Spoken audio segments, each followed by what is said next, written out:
tell you what, I think that might be the closest. Oh, and I just noticed something else is wrong. God dang it.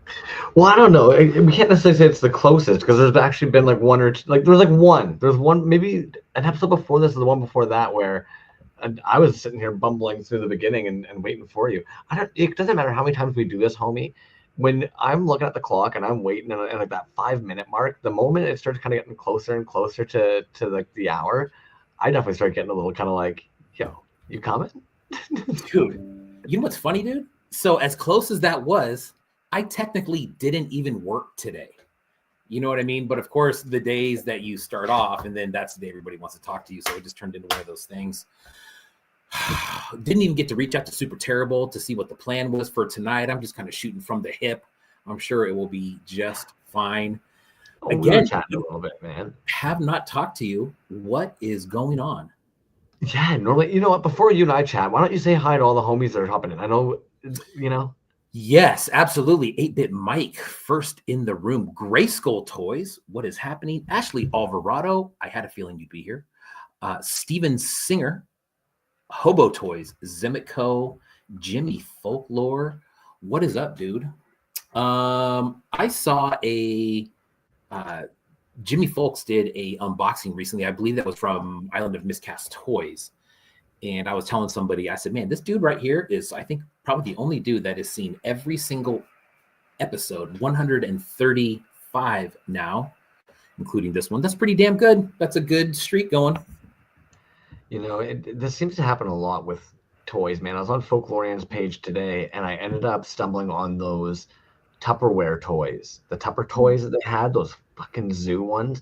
And instantly my brain was flooded trying to place, like, now, one, I don't know if a different company ended up making them later on or if my tiny little childlike hands just made them seem fucking huge. But I definitely went down a rabbit hole looking for those things afterwards. Found quite a few of them, don't get me wrong. But then I just needed to know more. Then I just went down a rabbit hole of like Tupperware made toys. And I had to, there went like 2 hours of my life today. Yeah, dude. I think when we did the collection tour, we saw some stuff there that, I mean, we'll probably never see again. But just some, just a really insanely cool, rare collection. Sir Collect-A-Lot, Acid 9, Dre Dog, Grayskull Toys. I was saying, what's up, Grayskull?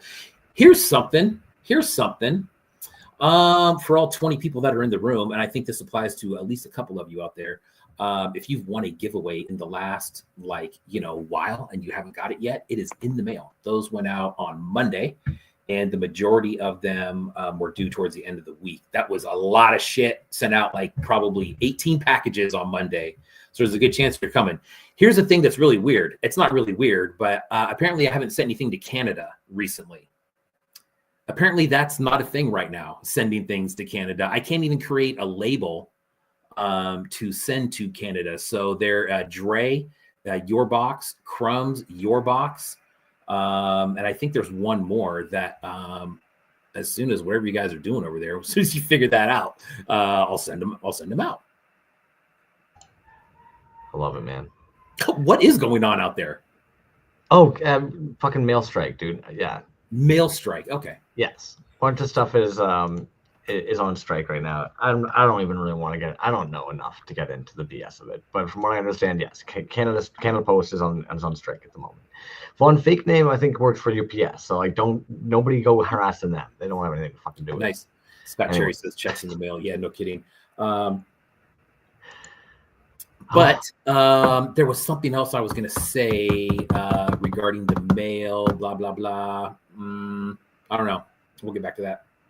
Hey, I've probably brought it up before, but going down into like the freaking rabbit hole of those Tupperware toys today, and then I ended up looking up the dates on things. Something I've always found really interesting, and I don't know how many of you guys anybody else can like relate to this, but you go online and a lot of stuff that came out, we just got stuff so late here, man.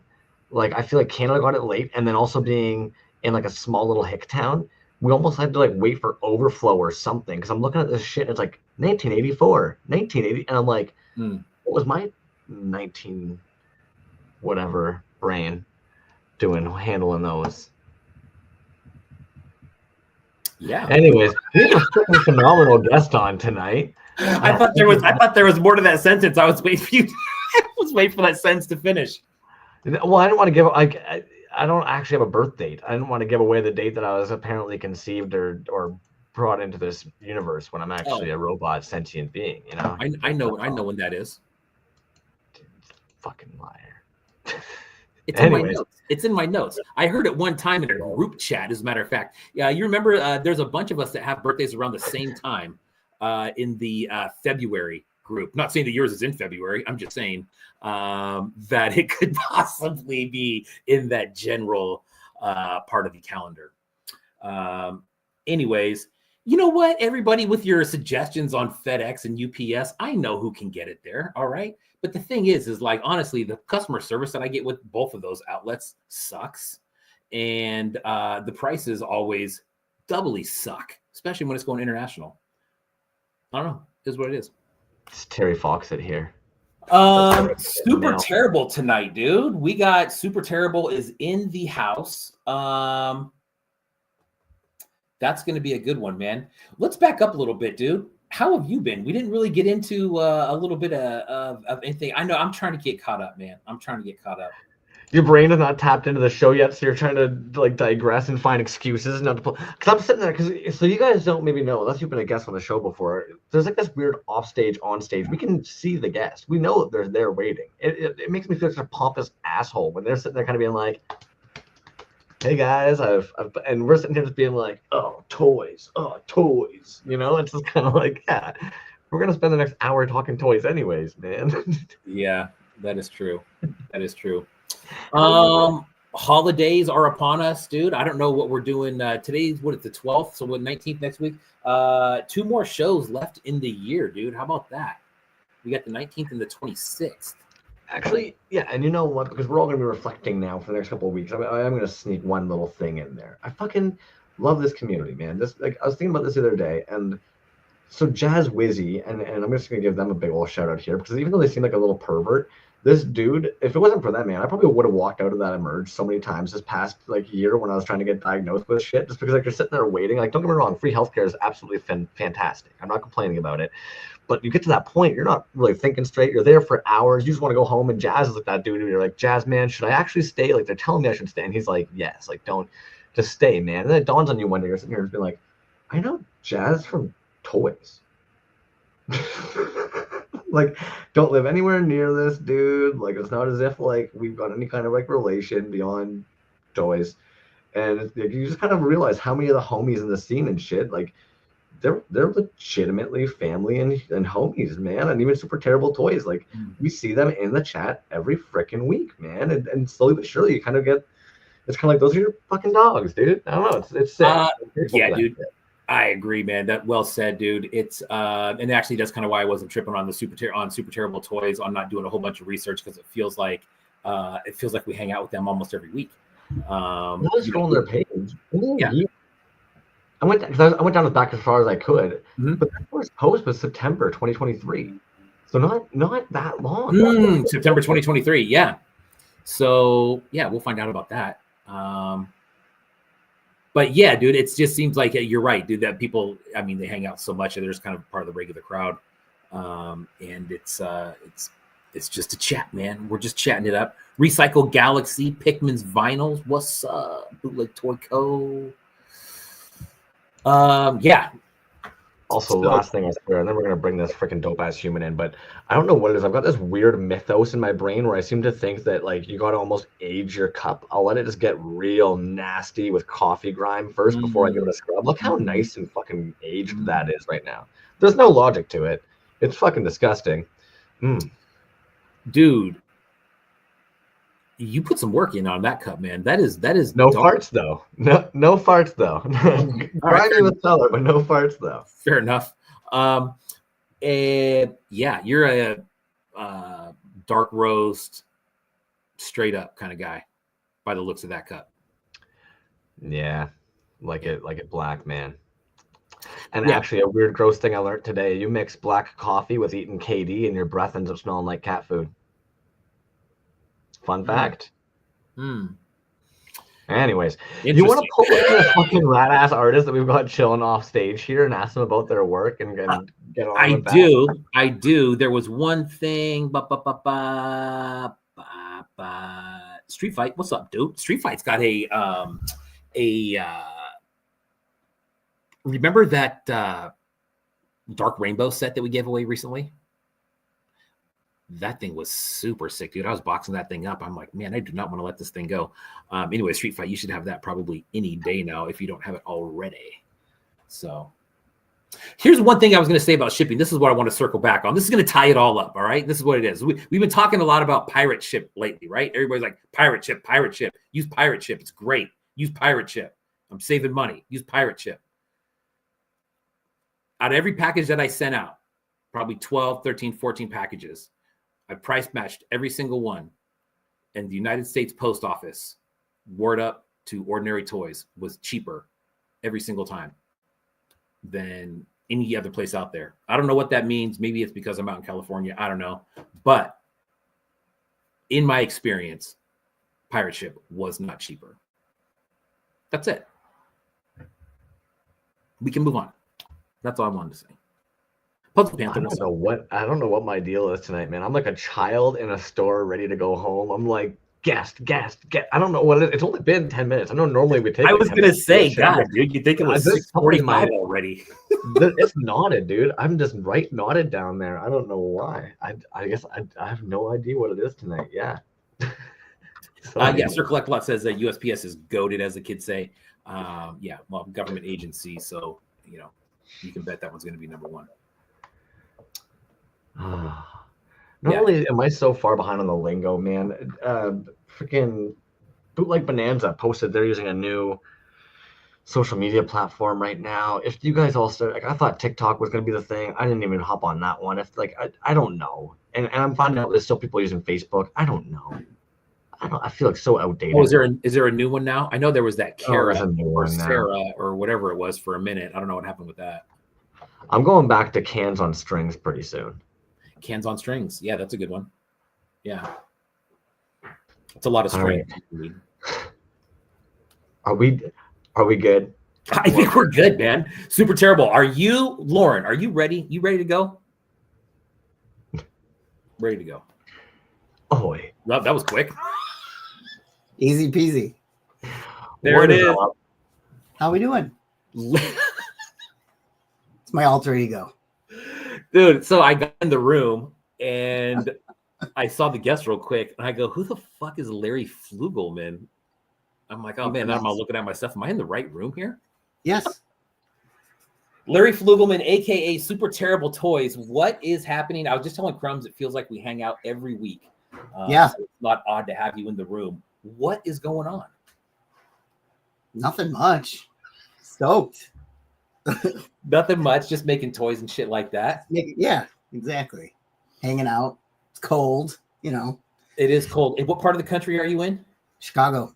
Oh my God. Disgusting. Yes. Yeah, that's probably extremely cold. Yes. I think it was like 7 degrees today. Did you say 7? 7. Yeah. Crumbs, I don't know what that works out to in Canadian weather, but it is cold. Yeah, it's colder for you guys than it was for us today, actually, to be honest. Yeah. Yeah. It's going to be like 32 tomorrow, though. So, you know. 32 tomorrow. Wow. Up and down. Really heating up there. So as Crumbs said, you the account started September of 23, which is just barely over a year ago. What brought you onto Instagram, or was it the toys in general? But how did you find this place? It's weird. So several years ago, this is kind of unrelated, but several years ago on eBay, I saw a bootleg toy that I didn't even know like that bootleg toy making was a thing. It was someone made like a bootleg Mr. Hanky from South Park. Oh. And I was like, oh, that's cool. But then I'm like, this is stupid. Like, why would I buy this? And I didn't get it. And then the first actual like bootleg toy that I saw from like a bootleg artist, which not saying that wasn't an artist, but I don't even know who made it or whatever. Yeah. Was, excuse me, when Dan Polidorus, Death by Toys, made Coronavirus. And I saw that and I was like, oh my God. that's so awesome. Like people make fake toys. Holy shit. Like I legit had no idea. And I was like obsessed right away. And then I was like, I want to do that because I've been collecting toys since I was little. And my shelves in here like went from like all toys by, you know, Kenner and whatever to artist toys now. Cause it's like, so much cooler, you know? But yeah, when I saw the coronavirus one, I was like, that's so fucking awesome. And then I started following him, and then I bought the coronavirus, and then he had made like a Fun with Electricity playset, and I wanted to give it to my father-in-law for his birthday. And so I messaged him because he lives by me, and I was like, instead of paying the $4 shipping, can I pick this up from you, whatever? And we met up at the Salvation Army parking lot that was like in between where we both lived, and we just like hit it off. Oh wow, that's cool. Yeah, it's great. And where did you see that piece? Did you see that piece on Instagram? The coronavirus? Yeah. Yeah. Okay.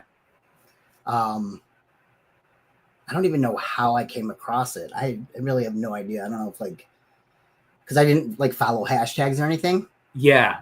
I'm always curious to see how people, how it popped up. Like if you just kind of stumbled across it, or if it was something just kind of randomly came up. But yeah.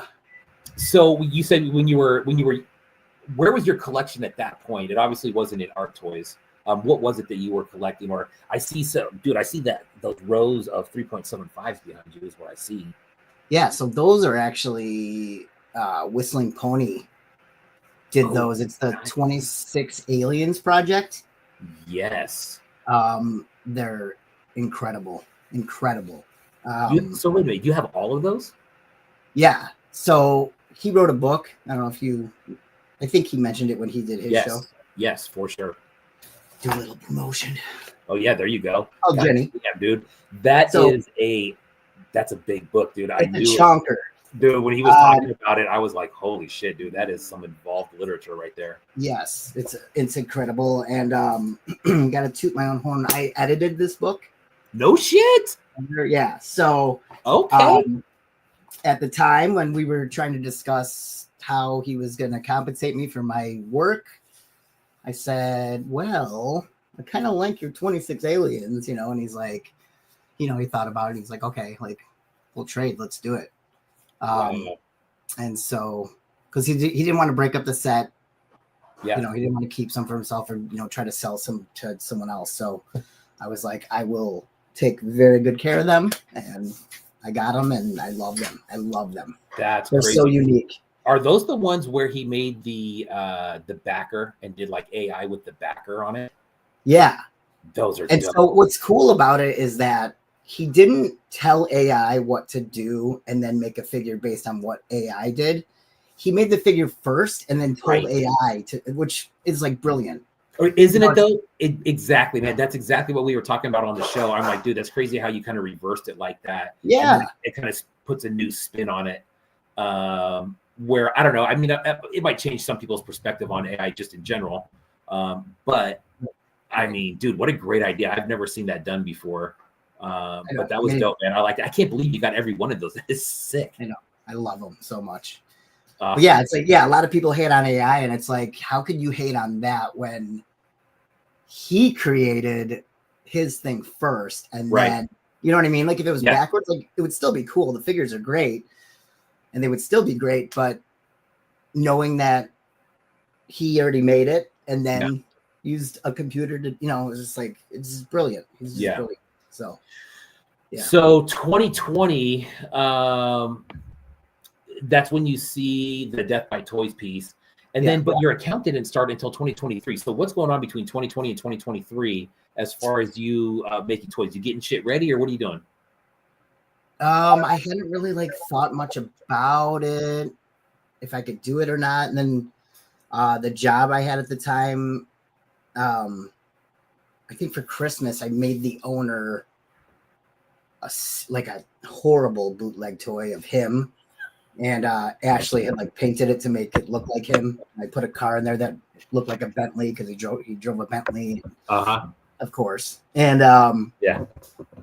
I mean, it was like the shittiest toy card back thing. Like I used a Q-tip box as the blister, the plastic part, and then I had never used like Photoshop or anything to like make a card. So like I literally printed out on sticker paper things and then just stuck it to like a piece of cardboard. It was, I mean, it's trash. And I don't even know if he still has it. Maybe he does. I don't know. A Q-tip box for the blister, dude. That Yeah. is, Yeah.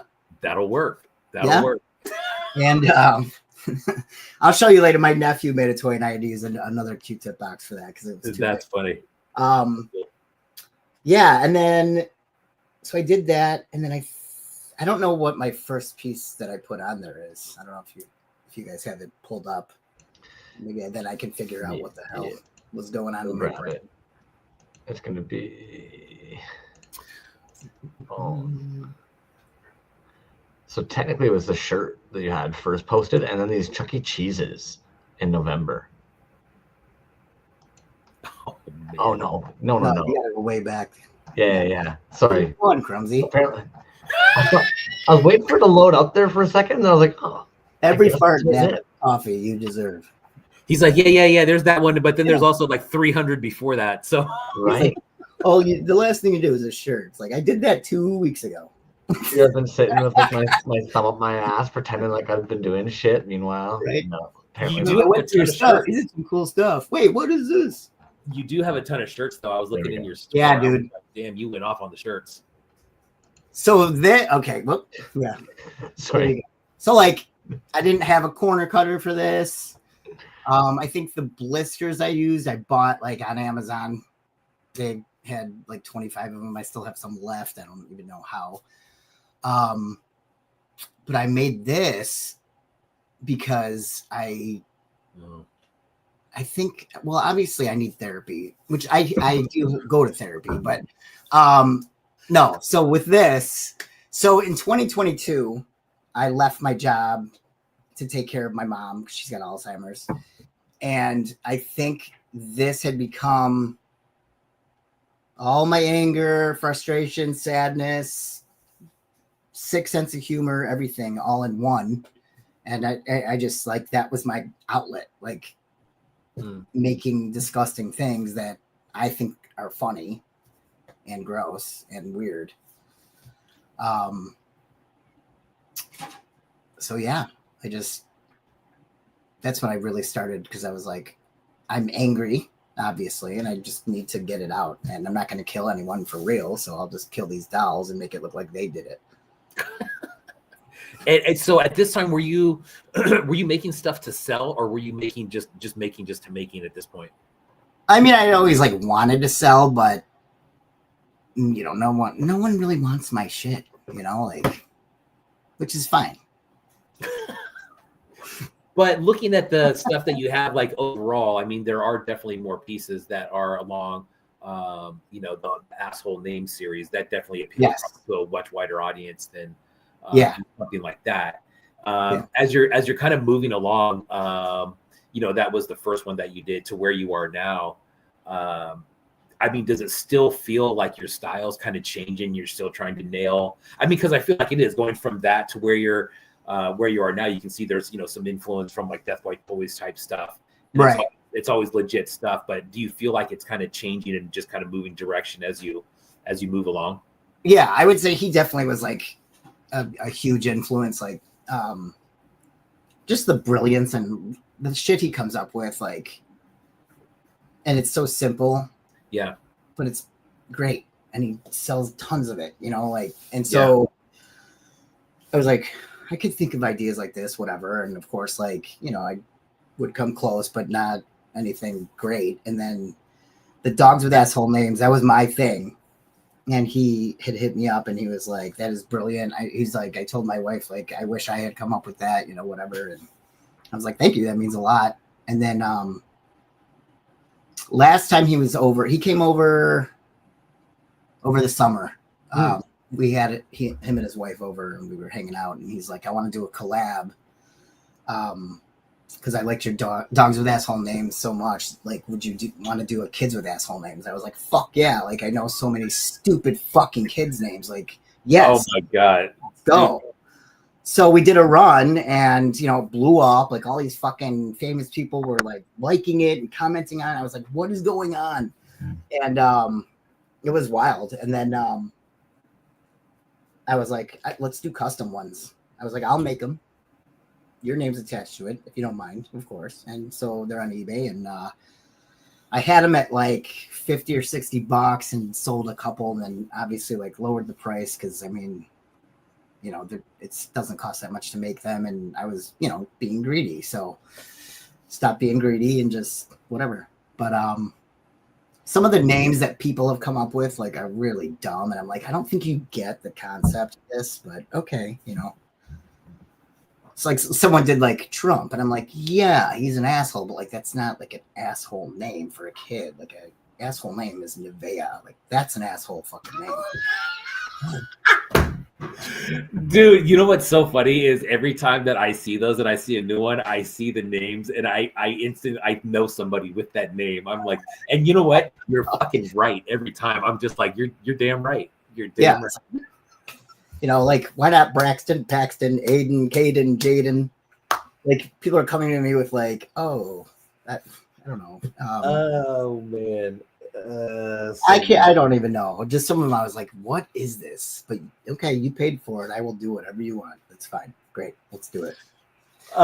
So we kind of jumped around there a little bit. Going back to what you were collecting as you were growing up. Yeah. Obviously, there was nothing like this. So I don't know if there was any, influence of this besides the fact that they're kind of toys. What is it that you were collecting while you were growing up? I mean, Cabbage Patch Kids, Care Bears, E.T., small figures, definitely. Like the little PVC Smurfs. I just loved toys so much. And I just held on to them, like I kept them in bins as I was growing up, and then just, I'll come across some and I'll be like, oh my God. I remember when my grandparents bought me this, so. Yeah, the PVC toys. I know you're familiar with Yuckamuck, but that dude has the PVC collection of all time right there. There's just some absolute gold in there. Seems like every time that he used to put those up, his account when it first came out, he was just posting one of those almost daily. And the amount of stuff that he has and that you see that just kind of hits a trigger as far as nostalgia go, it's fucking nuts. Yeah. So you're collecting that, and then so obviously that has nothing to do with kind of the new stuff here. But after you got into it in 2020 and then the COVID piece, what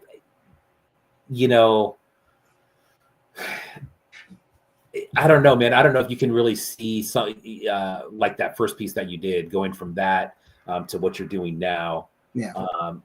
What was the goal when you were doing that? Were you thinking that you want to try to sell more stuff, or that's just kind of the direction that it was heading? Yeah, I mean, I'd like to sell more stuff and maybe have things that are a little more relatable. But also, like, I like, kind of doing things that are not something people would necessarily want. Like, maybe it's like too gory kind of a thing. Like I had made, I don't know if it's on my Instagram or not. I made something, and it was a doll killing or whatever. And I had given it to Dan, and he was like, "This is so unhinged." And I'm like, "Thanks." Yeah. But yeah, I think like now I don't really have a specific thing that I'm trying to do. I think it's just like whatever I come up with. When I go like thrifting, any toys I see, if I come up with an idea, then I'll just like immediately throw it in my cart. But sometimes I'll just grab stuff and be like, I'll come up with something later. Yeah. And like kit bashing, I love to do. When you're thinking of new pieces to do, are you automatically thinking that it's going to be a carded kind of maybe like a one-off carded piece? I know some of your show pieces, I mean, those are all pretty much one-off.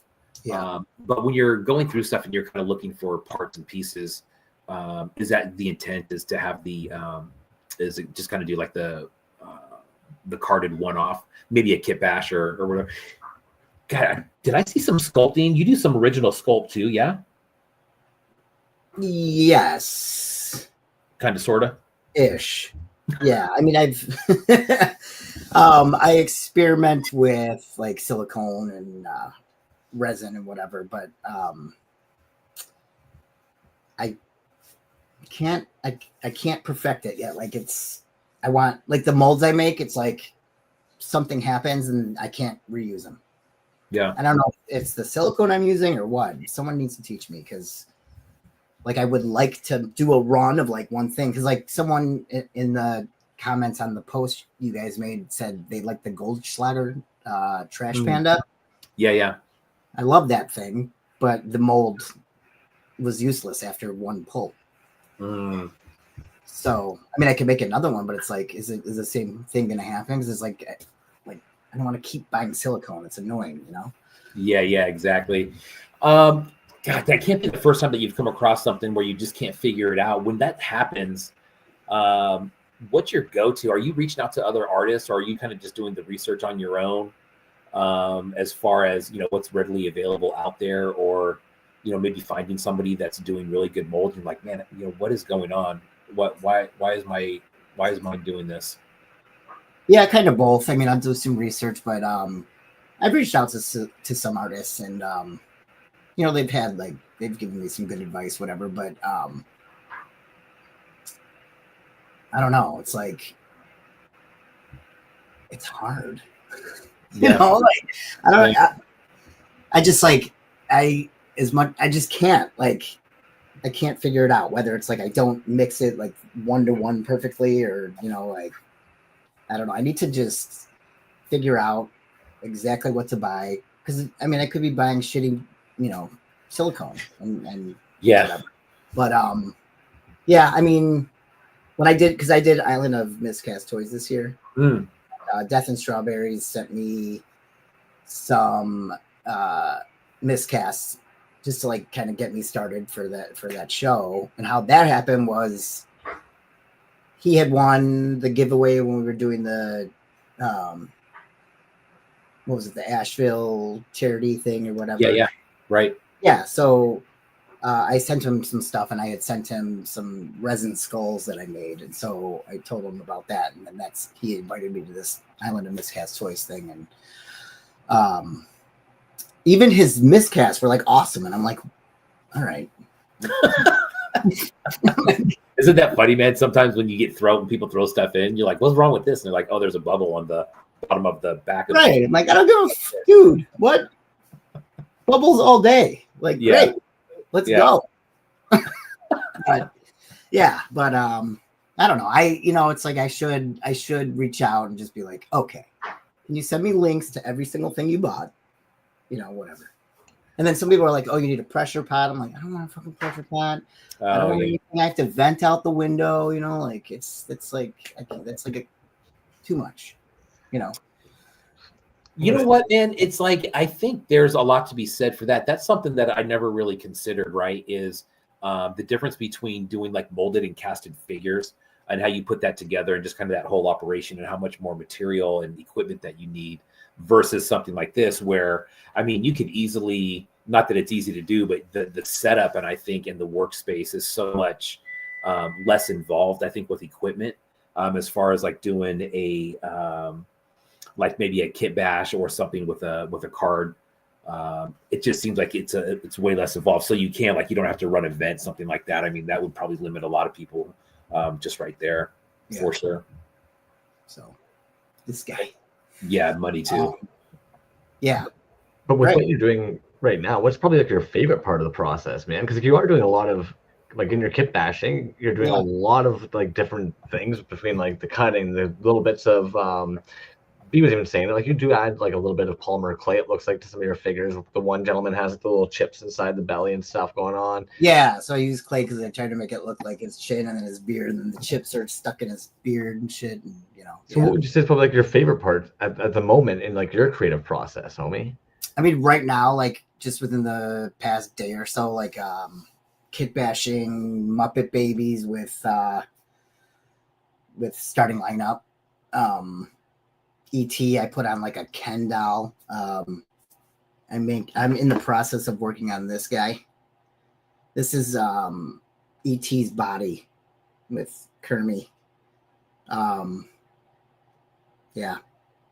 And I'm, trying to think of what to call him without being offensive, but I can't come up with anything.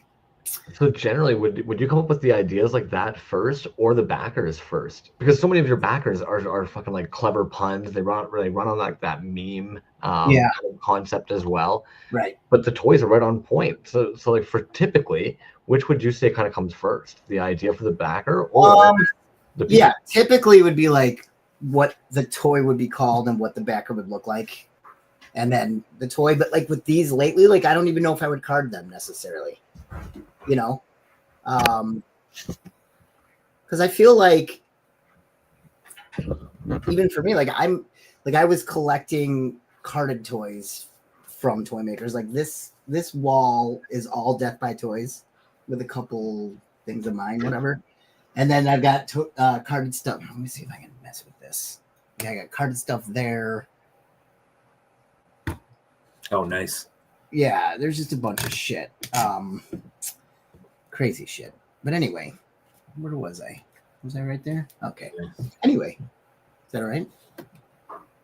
Maybe because you guys went away, so now I just look big. That's right. Okay. So anyway, camera adds 100 pounds, so we're good. Okay. So anyway, but now like I'm into collecting artist toys that are not carded because they're awesome. And actually, like a lot of the toys that I collected, that are made by like large toy companies, movie toys and TV toys and whatever, I had always kept in the package. Later on in life, kept collecting them, and Ashley would be like, just take them out of the package, like play with them, have fun with them, and display them that way. And I'm like, no, like they're gonna be worth so much more. And she's like, yeah, but are you gonna sell them? I was like, no. And she's like, well, when you're dead, does it really matter what happens to these toys? And I'm like, I mean, yeah, I'm like my nephew, whatever. She's like, your nephew's not gonna want that shit. Just I'm like, whatever. So I opened every single ET toy that I had package, and I was like, oh my God. And now I'm like fucking destroying them. Like, fuck the ET toy. Like, let's make a fat Kermit, like what? So it doesn't matter though. I have several of those, but yeah. I just don't like stuff that I love, but it's like, what if I want to destroy something I fucking love because I've come up with a brilliant idea that probably no one will want, but who cares? I don't know. That is so funny. What happens if I come up with a brilliant idea, ... that nobody wants? Right. I've heard that from so many people. With like, oh man, I got this idea. It's gonna be a banger, and then it comes out and it kind of falls flat. It's just like, man, what the fuck? Right. Yeah. It's just like I expected that. Like it's like, dude, I made this awesome thing, and then it's like, oh, 2 people liked it. Okay, thanks. And one of them was not even Ashley that liked it. Like she.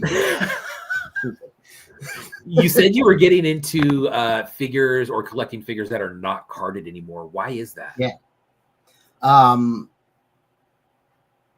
They're like amazing. Like I think the majority of the artists that are like making resin toys and all that, like they don't really card them, right? Or they'll put them in a bag, as opposed to carding.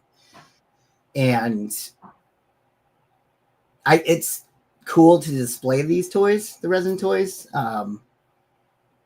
They just look really awesome, like displayed, on like acrylic shelves or whatever. And with carded toys, it's more about the backer than the toy most of the time, even though the toy is like on point. If you take it out of the package, what's the toy? You know what I mean? Like prime example is Death by Toys. Like if you took his toys out of the package, what is it? Exactly. You know what I mean? Exactly. So I still love carded toys, and if I see one that I really, really like I'll buy it. But Ashley got into like the resin toys, like Zimot, Yeah. Is it Zynico or Zymot? I don't know. Whatever you want. Okay. Zymot, if you're in the chat, can you just spell it out phonetically or whatever? She got into his stuff because it's brilliant, really, really brilliant pieces. And then I was like, I want some. So like, we probably are like, paying his mortgage at this point. But yeah, they're just brilliant stuff. Pikmin, like the stuff he makes, I have some of his stuff, and it's just cool. Like just so people are talented. I just love the talent. It's like incredible. It is, man. And I think it's I think just like you said, there's so many there's so much talent in general, but then like you can really start to separate it. You know what I mean? Like I really think like the carded figures are a different thing. It falls under the same umbrella generally, but it's something different, right? Because like you said, if you took that piece, some of those pieces, if you took it out of the card, the piece would mean nothing. It probably wouldn't make sense, first of all. You know what I mean? Because usually the card sends such a good message about whatever the piece is. But it's a different, gosh, I don't even know how to say it. It's a different thing when you look at it, right? Like instead of looking at the figure saying, oh man, that's a badass figure, that's just a standalone, like you're really relying on how dope that figure is, or maybe the subject is really cool and where it doesn't need a backer. But it's cool how it all kind of falls under the same thing. Is there anything, does that ever interest you in just doing like straight off like a bagged, or even not even a packaged, like a 375 or a 5.5, something like that? Yeah, I mean, like like I showed you this, like I don't know what's gonna come of this, but this would be something like, it would be awesome if I could finish painting it so it doesn't look like shit, and then even just like send it to a fellow toy maker and have them make molds of it.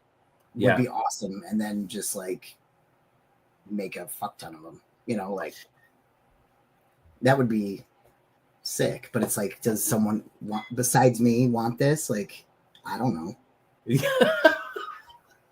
Yeah, that's the thing, right? You never know until you know. Fat tits Kermit over here is like, oh yeah, that's funny. But see, and that's what's cool about it too. Like if you find somebody that did like like really good backers, you can even break that up. Like Death and Strawberries, the collab with Phantom Lake and Cape Master on this last one that they did, where they kind of got everybody's specialty and went on it, and then and came out with a really nice piece at the end. Mm-hmm. What's right around the corner? Are you? There's a couple shows coming up. Are you doing any of these shows coming up? Yeah, so I'm doing the One Up show. Oh, nice, very cool. And I'm stressing because I didn't realize that my Shrek piece was going to be that successful. I just like had it in mind. Originally, it was going to be, I'm going to collect a couple starting lineups. I started buying I already had like 2 or 3 Oakland ones. That's why I used Oakland. Yeah. And so I started buying some on eBay, and then I found that display that you said you have that. Wow, man. And so I was like, I'll just do every character I can get my hands on. So I started just buying Shrek figures, and the amount of money this fucking thing cost was like, oh my God. Like I hope someone likes it. And just the amount of people who liked it just like blew my mind. I was like, thank you. It was fun to make, and it took a long time, but that I think that's one of my favorite things that I've made. And so now with the One Up show, I don't think what I'm making is even going to touch that piece. And it's like, people are going to be like, you suck. Like, what happened to the Shrek shit, man? Yeah. So that Shrek piece, that shit was amazing, man. I'm curious. You don't have to tell me if you don't want to, but so you went out and you found that set, right? You found the team set. How much did you end up paying for that? I think it was like $24. That's not bad. Was it in the box? Yeah. No. Okay, so that makes a difference there. But that's funny, man. I was for a while I was determined to find multiples of those, and they got too expensive. But God, dude, that was so. after you do a piece like that, man, do you find that as an issue of trying to live up to that next piece? Like, dude, I mean, like, honestly, I don't know if you're going to beat that one for a while. I mean, it would have to be something fucking nuts. I mean, for me personally, that thing hit on so many levels. It was just crazy. But as far as like, the idea and then the thought and then the process that you put into it, do you use that as a gauge at all going forward and saying, well, nah, that one's not good enough because it's not as good as what I did in the Shrek show? Yeah, kind of. Like I 30 made a one-up toy show piece, and I said, no way. It's not. I don't. Nope. It's not what it doesn't look like what I saw in my head, and I don't think it's that great. Maybe like it's just something like stupid that I can show after the show, like months later. Just be like, oh, I made this, but I'm having a hard time because, I feel like everyone is either going to do Mario stuff or everyone's going to assume everyone's doing Mario stuff. So nobody's going to do Mario stuff. And I'm like, well, I could take the easy route and just like submit my Bowser's dick figure. But it's like, I made that a while ago. Like, let me do something else. And I sold the Mario coming jacking off, so I don't have that one to submit. But and it's like I like doing the dick stuff, but I didn't want to do Shrek's dick, and I actually did Fiona's pubes, so it's like whatever. But we'll see. I have an idea, and I'm doing a video game that I actually like have never personally played, but nice. Which will be fun. But I think plenty of people have probably played it, so they'll know, what it is. Yeah, but that's cool. That'll be a good show. That being said about trying to, trying to kind of outdo yourself from the last one that you did, is that a good thing or a bad thing? I mean, after you do something really cool like that, do you think that like, man, that's going to be a good driver for me because I know that I got to build on that? Or is it just like a total detriment where you're like, you have writer's block and you're like, fuck, no, it's good, but it's not good enough, I've definitely had writer's block like for a while now, which is why I haven't really like put out a decent carded piece. I think the last carded piece I made was the Valian, which is like the non-binary alien. Yeah. Which is like so stupid, but it's there though, right? Like it's one of those things where, and I think it's more important when you're doing carded pieces like that, where things like that, dude, like that makes sense. Like if you just did that as a non-carded bagged figure, and you said, no, it's a Valian. I mean, shit, no one's gonna buy that. I mean, they might, but the card is definitely what makes that one for sure. Yeah, and like stuff like that, like I like that kind of stuff. I'll just make so that I have something to post, because I feel like if I don't post something, that I'm just going to kind of disappear, and I don't want to do that. I don't want to get lost and have people think that like I'm done or whatever. Like I need to, and for myself, for my own mental health, I want to keep like it just puts make something. And so like when I did that E.T. and the Gonzo Mark McGuire figure, like just so that I am showing like, yes, I'm here, like this is what I made. I think it's great. Yeah. Like, and it was fun. And I have like 5 of those Gonzos, so I'm like, all right, I can destroy one, like. There you go. You had put something out saying that if people have starting lineups to hit you. Yeah. Up. Was that you? Yeah. Okay. Yeah.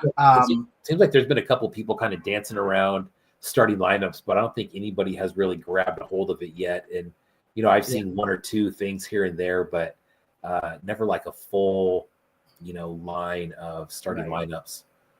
I feel like Sucklord might be doing something with them. I'm not sure. I think he did. I don't know. I don't even think I saw what he did, but I don't know. Anyway. Yeah. But I kind of like this route of like starting lineup, because taking any character that's familiar and like making it play baseball or basketball, it just like looks so funny, and it's just like such a simple concept, but it's like people can relate to it because they're like nostalgic. Oh my god, like starting lineup, it's so worth killing Master. Yes. Yeah. Yes. So, yeah, I mean, Yeah. I agree. The mashup there with like regular characters and then just kind of a larger, sport or something like that. Yeah. I think there's other stuff out there that people have done, not sports related, but like Healy's Wrestlers would be a good example, right? Like he didn't use really mass produced United States toys. That's funny. Number 7, dude. That's a Chris Mullen, isn't it? Chris Mullen USA basketball. I think it's Larry Bird. Oh, you're right, dude. Yeah. You're right. That is funny. What's funny about that one is like it's like the smallest Chucky figure. It's like probably this big. Yeah. And so the hands are tiny, but they look hilarious on it. So I went with it, That's funny. But yeah. But starting lineups, man, those are, talk about something that's readily available too. Holy shit, you can get those things by the bucket loads for, for kind of cheap too. But yeah, cool. I like the way that direction's going on those. Those are always cool. Yeah. So you got One Up Show coming up. Mm-hmm. As far as just kind of being in the scene in general, is there an end goal, or is it just to kind of just keep on keeping on until it goes away?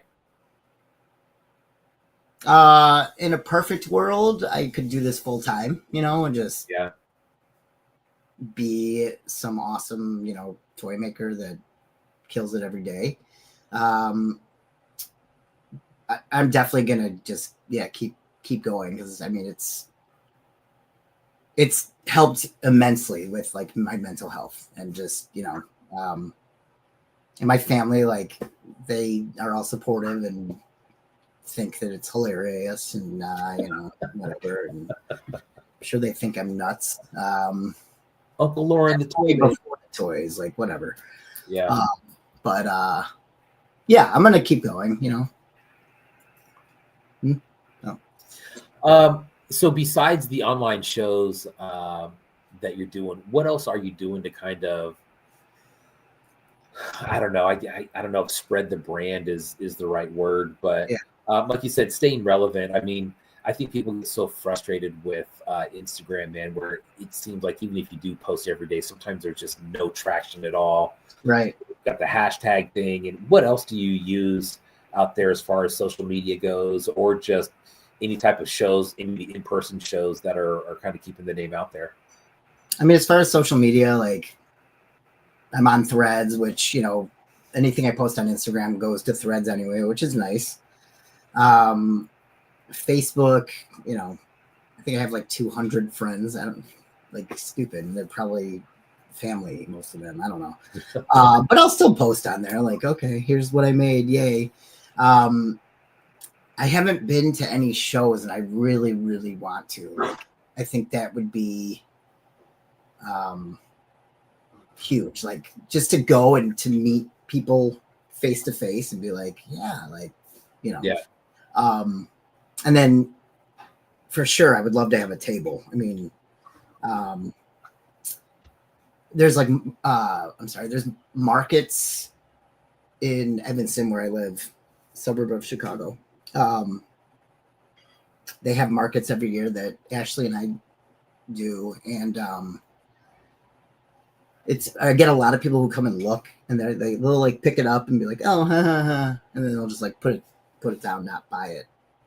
But then I'll get people who are like, how much is this? Can I have this? So then I'll end up like selling, 10, 15 things, make some decent money. And like, it's like, okay, tell your friends, like, let's fucking go. You should do Collected Con in Chicago. Interesting. There you go. When is that? Very cool. Yeah. I had a question there for you. Like, DCon or whatever was in Vegas, but we just left Vegas like 2 weeks before DCon was happening. And I was like, should we go back? Could we go back? We shouldn't go back. Yeah. I'm like, I can't do it. Yeah, I know there's some stuff out in that area just because I've heard Vomiting Droids. He lives out in a suburb of Chicago as well. Yeah. I think he lives close to me. I don't know. Oh, nice. Right on. July 12th to 3rd. Yeah, that's probably something doable for sure. Yeah. Collected Con. Actually, write that down. Have you noticed?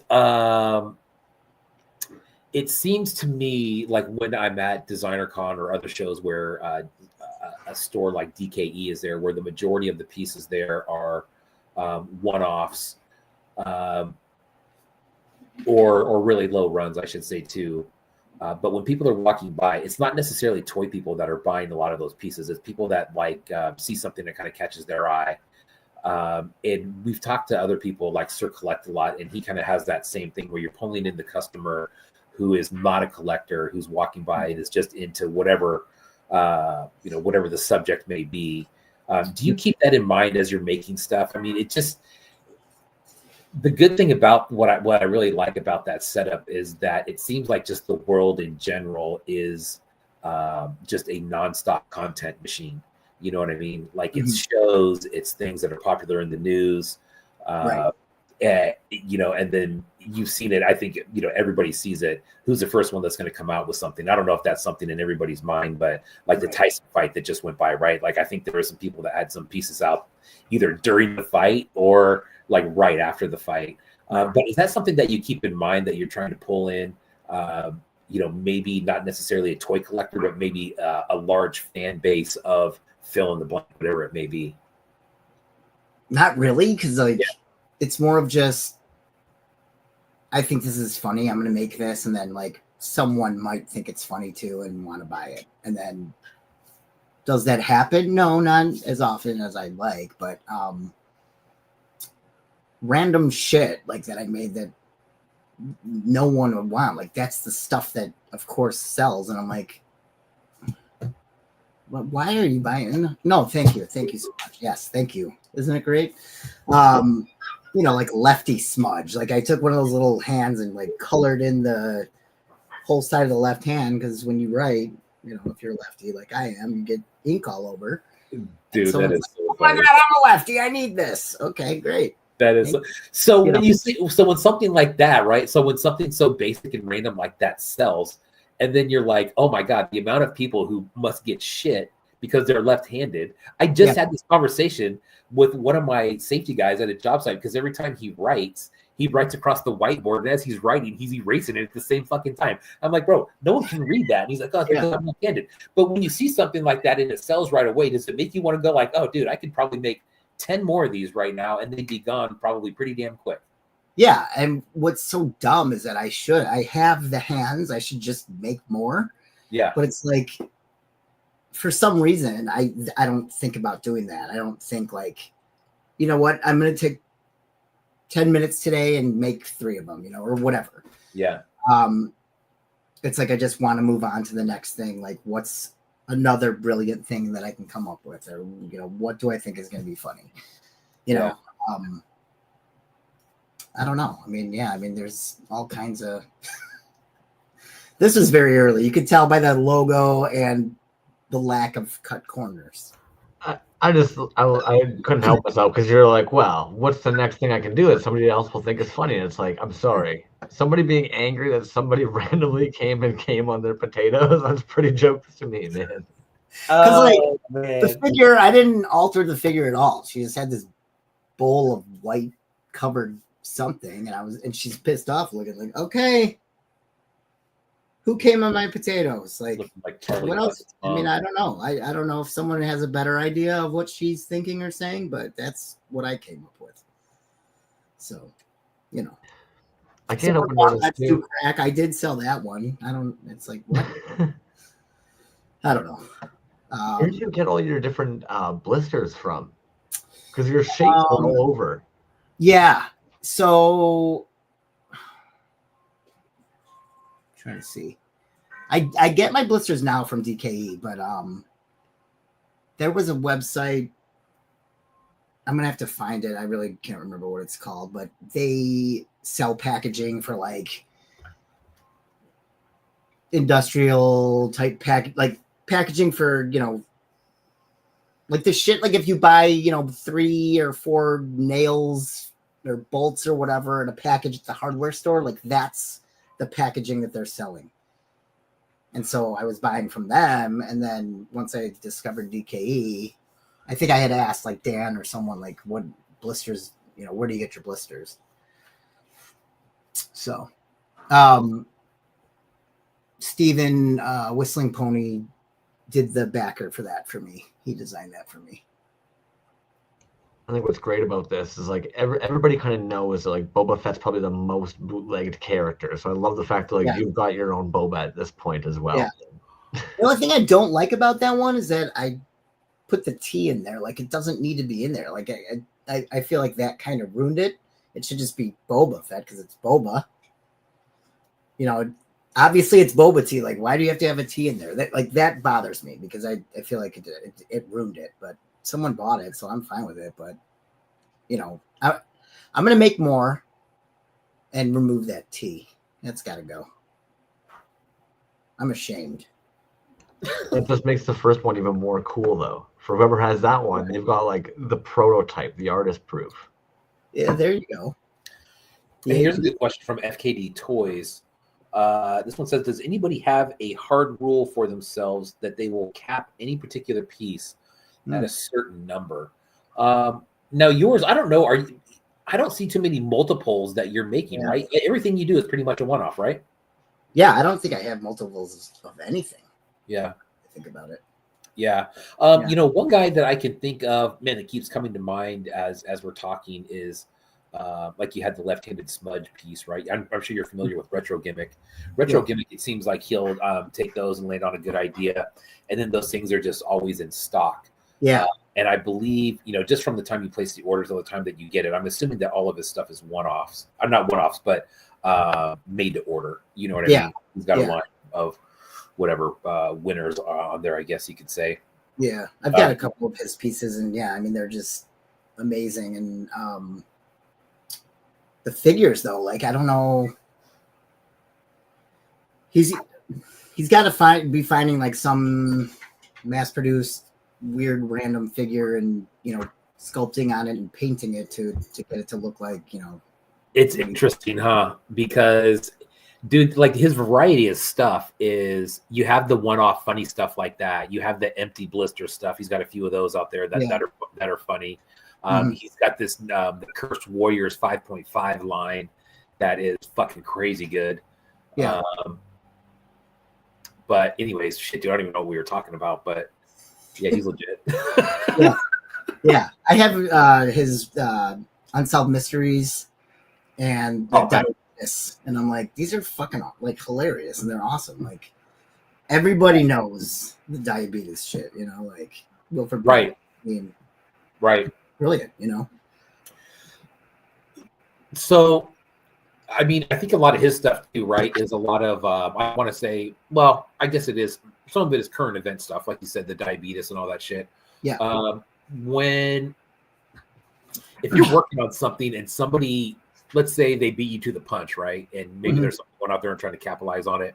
Well, that if you're working on something and you see somebody else kind of do some progress shots or something like that, or something that's similar to what you're working on, will you ever stop and say, all right, I'm not going to do that. I got to do something else now. Well, so that happened to me. So I made a figure at the exact same time that Wicked Joyful made a figure of the same person.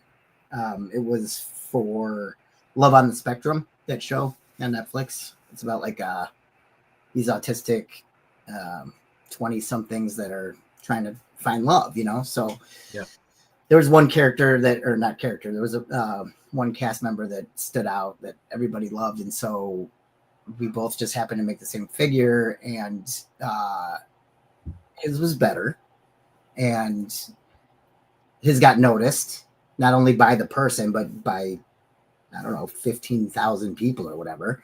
Right. And mine just got lost. So I was a little bummed, but I was like, well, I mean, his is better. It's fine. No big deal. Like he's a well-known artist. It's fine. So I messaged this guy who was on one episode who was like the date of one of the actual cast members. And I said, I love your show that you're on, and whatever, blah, blah, blah.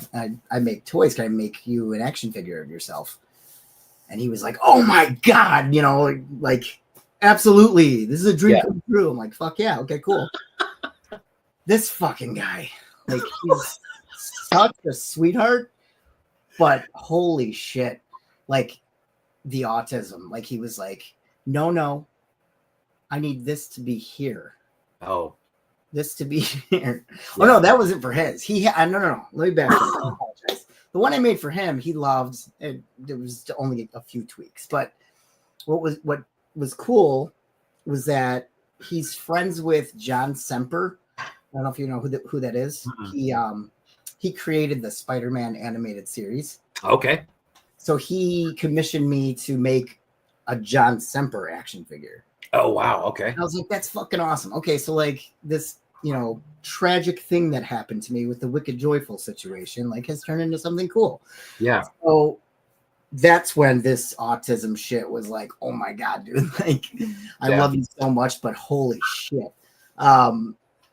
What should have taken 2 weeks max took probably a month and a half. Oh wow. Just from going through changes. It's like, no. That's not the correct Spider-Man logo. That's from 1994 when they did this. And I'm like, okay, I'm sorry. I'm so sorry. Just please. Wow. Yes. Tell me which ones I can't use or I can use. And then we'll, but it was fun. And it was a good experience. Cause like, he just, he didn't obviously realize that he was being the way he was. Yeah. Which is fine. He's great. And I love him and we're friends and, whatever. But, looking back, like, yeah, I probably should have charged double what I charged for that commission piece, but it was fun. It was cool, and it was cool to see John Semper hold it and take a picture with it. And that is so funny, dude. That is so different than last week. We had Eddie Anaya from Breakdown Reality, our Reality Breakdown, and he was saying that when he does a custom. Basically, he just asks, the customer tells him kind of what they're looking for, and then that's all the info he wants. And then he just makes it, and it is what it is. And that's what it is. I don't want any guidance. That's what it is. Do you do a lot of one-off customs like that? And then if you do, is that something, do you try to get really involved in it? Or is it just like, okay, hey, look, I got the idea. Let me run with it. And then we'll see where it goes. I mean, the only person who commissions me right now is my nephew, and he'll be 11. And I try to do what he wants me to do.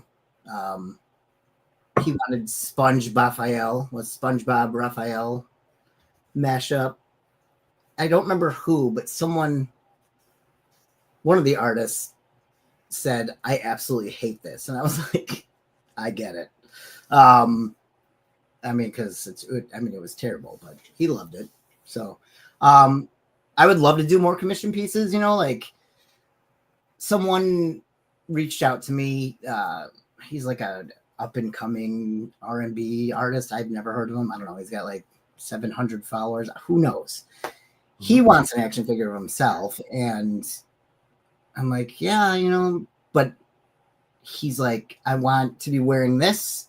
I want these sunglasses, and I need the backer to look like this, and and like, I'm looking through all my stuff, and I'm like, I have nothing that I can work with to make this figure for him. And well, hey man, disappointment builds character. So you could always just kind of do your own thing and just say, hey, it is what it is, buddy. This is not the first time you're going to be disappointed in your music career. I can promise you that. Yeah, there you go. Like, I'm kind of hoping maybe he's just like a scammer and won't ever pay, and so I'm just like, that way I don't have to do it. Isn't that funny? It's so bad that you hope they never pay, so you don't have to talk to them again. Right. And he hasn't like messaged me to be like, so what's going on with my figure? So I'm just kind of like avoiding it like the plague. But I feel bad about that. But I just like I'm not a skilled painter where I can just be like, this is gonna look exactly like him. And I don't even have a figure that I could start with to even look like what it needs to look like with the outfit he wants to wear, So like, I don't know. Gosh, in a perfect world going into the new year, you mentioned kind of the some of the materials or equipment or lack thereof, I should say, in what you do to produce your pieces. how far do you want to go with this? You said you want to do this full time. Would it be full time doing exactly what you're doing, or would it be full time getting into some other types of mediums and kind of combining them together? I guess the whole question is, if you want to do it full time, what does that look like for you? Yeah, I mean, I would have to probably perfect casting resin, and even if it's making one-offs, at least just like getting them out, being able to produce several, like, however many in an hour,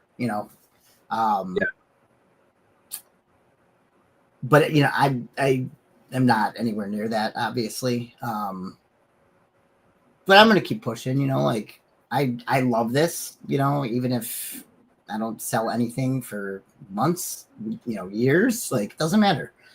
I have fun doing it, and my TeePublic is popping off, so like that's cool. Nice.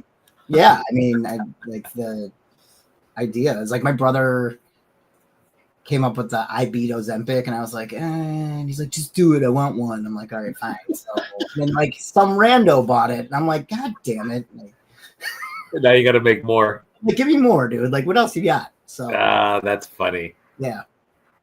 So that's funny. So will that always be, now we're talking about shirts, but going forward, do you see Super Terrible Toys be more of a brand where you have,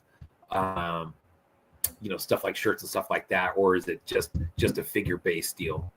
Yeah, I mean, shirts would be cool too. I just think just like in general, just anything, like there's so many mediums, and it's like, just create, make art, like I'll doodle, draw stuff, whatever, and like, yeah, just whatever art I feel like making, I'll do it, like, yeah, like what are you laughing at?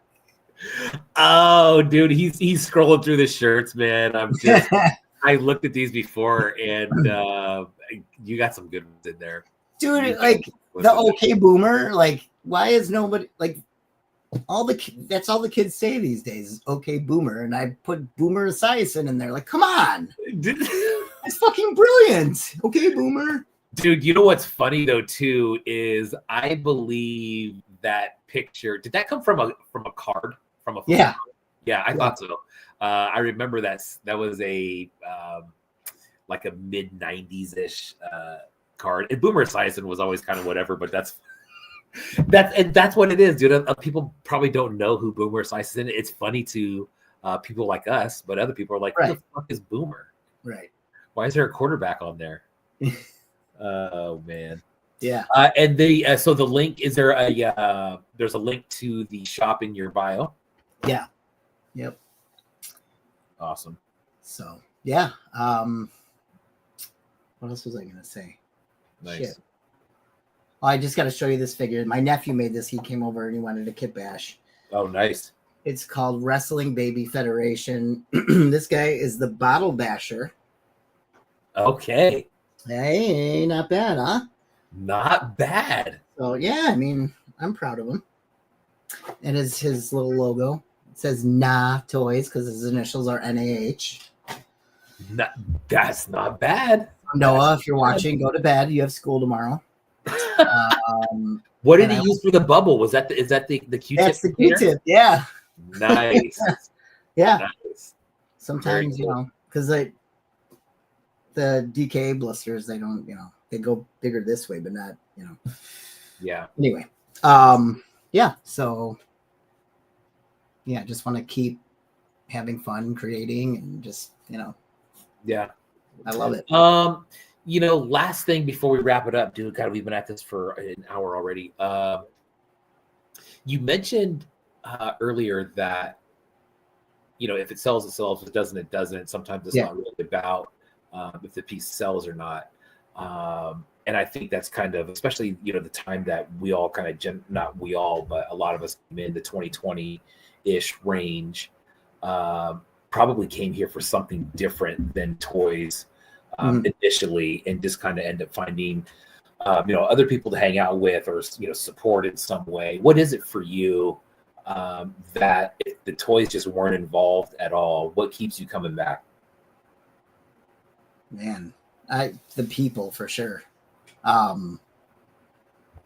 Like all these artists are so nice, like so nice. I don't think that I've had any problems with anyone that I've, talked to on Instagram or met in person or, whatever.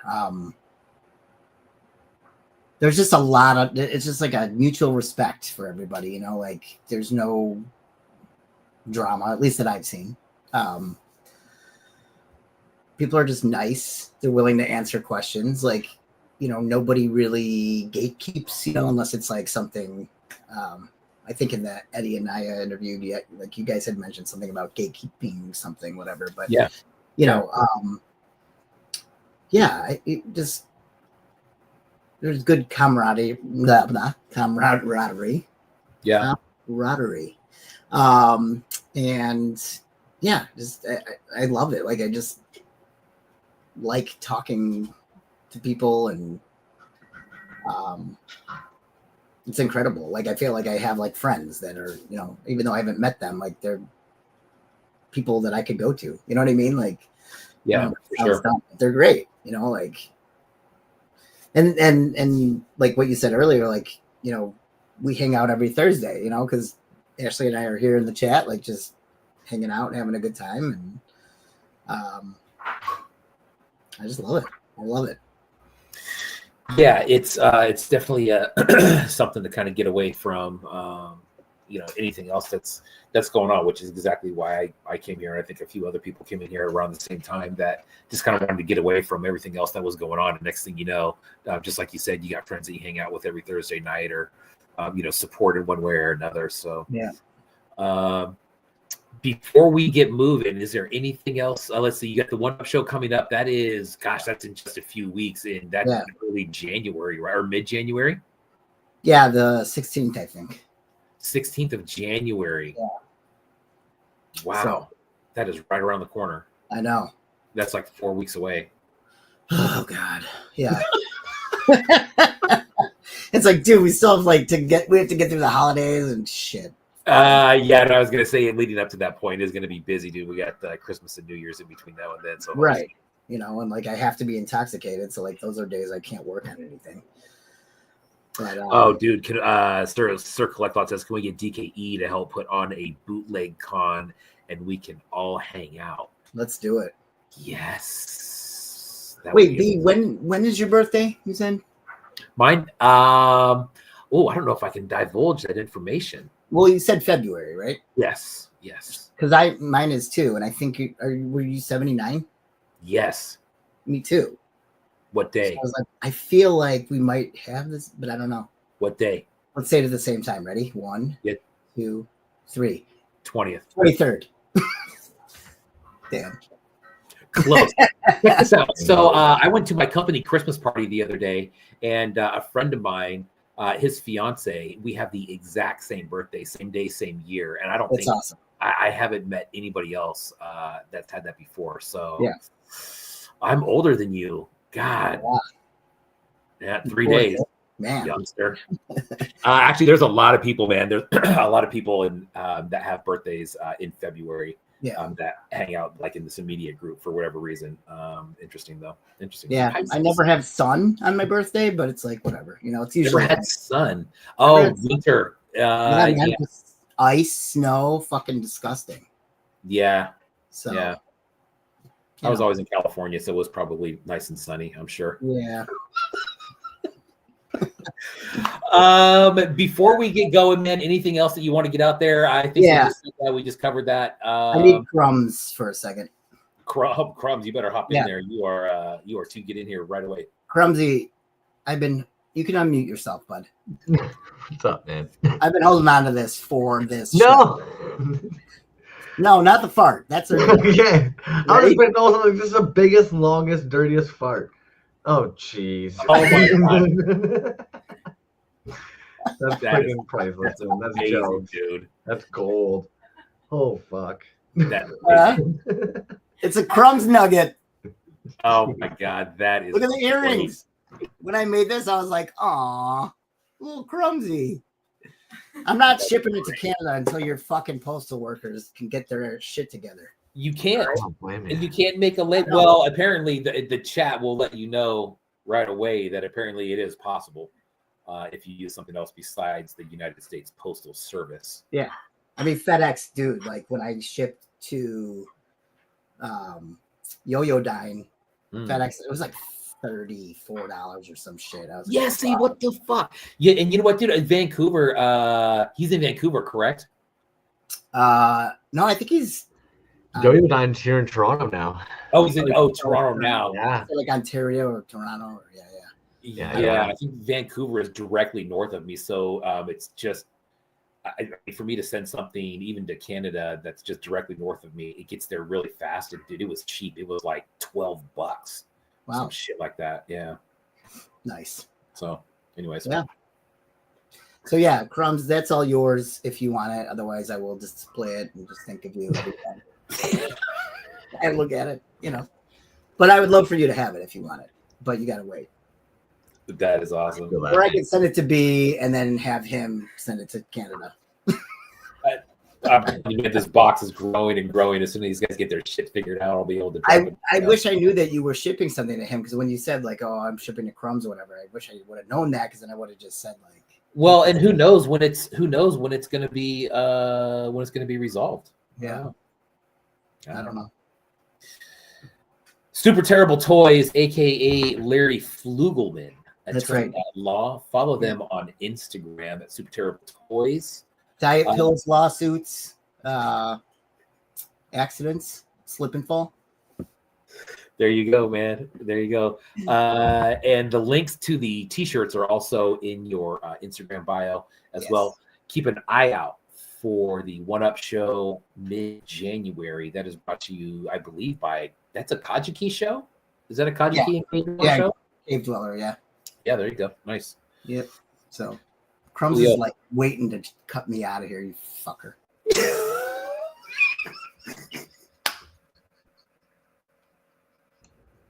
Well, it has to be a good moment. It can't be like the timing. Your timing was good on that one. That was funny. Well, I appreciate the setup for that one. Super Terrible. You handed it to me. I appreciate that. Oh man, what a gem, man! What a gem, dude! Just straight up. And you know what? It's funny, man. I think one thing that I really like about it, dude, is we've interviewed guests that are doing something similar to them, but that have been doing it longer, and have developed a routine on kind of what that process looks like. Even and like Sir Collect-A-Lot, dude, he does do it full time. You know what I mean? So that's a great one to look at. Death by Toys. I don't know if he does it full time or not, but I wouldn't be surprised if he does. But yeah, dude, it's isn't it weird how like the carded pieces? I don't know what to say. It's the same but different. What I found interesting is, admittedly, like they mentioned that they want to post like quite consistently. Like they have 291 posts, which is actually quite a lot. When you actually go through like the homies and stuff, and you look at like how much the average one of our dudes posts, that's actually a fair amount. And then the 4,000, like that was actually something I was even kind of sitting there being like, I wonder if that has to do with the consistency that they're posting, to be honest with you. Because like admittedly for the toy homies, like typically it's kind of like a landmark moment when you break the 1,000. And we all kind of get stoked when it goes upward from there, unless you have something that kind of went viral. And like someone like this, easily one of those ones that I could see, like if it was on Reddit or something, kind of catching some awareness quick. Interesting. I'm telling you, man, I see those, and then I see the name, and that one in particular, I'm like, I know 4 right off the bat. 4 right off the bat. Super Turbo can actually come on and say hi, of course. Of course, if that's something that you want to do, of course. Yeah. Fuck you, Crumbs. Hey, you gotta admit. I am so angry. You gotta admit.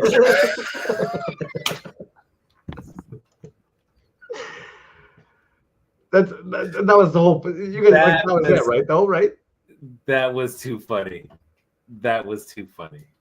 See, but I do feel a bit bad. Like I don't want. There's always that bit of guilt where you're actually sitting there being like, Do they have something they actually want to say? Am I being a complete asshole? I don't know how you right do it, man. now? I don't have it in me. I don't have it in me to do that. Uh, But otherwise, you've seen it before. We've all been there before. Where something, if we don't do it, that becomes this: you hang up first. No, you hang up first. No, you Yeah. hang up first. No, you hang up first. No, you. Even you and I at the end of the show, rip the spend like Band-Aid off. 15, 20 minutes being like, no, you did good tonight. No, you did good tonight. No, you did good tonight. You hang up first. We should just be like, see you next week. What else we got, man? Gosh, we're almost at 7:30 already. Did you have anything else? What do you got going on? Oh, you're on mute. God, we had That was just a weird one too. I literally muted 34 myself. minutes to go. 34 minutes to go. I literally hit mute and then proceeded to talk. I don't know what the. I was almost like, yeah, I got a lot to say here that nobody needs to listen to, so let me just mute myself and then say shit. I actually ended up prepping a bunch of tabs in case I wasn't sure if you had some toys you wanted to show off or any unboxings that you wanted to do. I don't have any unboxings. I did get something yesterday. I'm going to grab real quick. That it was funny. I was talking to Hurt and I was like, it should be coming any day. And then of course I got home and it was here already. So I'm going to grab this real quick. It is called, I don't have the card in front of me. But this. I almost said it over. You're such a fucking masochist, man. You're an edger. I know it. What's that? What's that now? You just love delayed gratification. That's what I'm calling you out on. This is the new one from Better Days Toys. Oh man, so dope. The scale on this is probably, probably 5.5, something like that. But it does have the mask, and the mask does come off. Bam. There you go. For some reason, you're lagging as shit right now. Of course, when you're showing off the cool toy, you're like lagging and all weird and glitchy.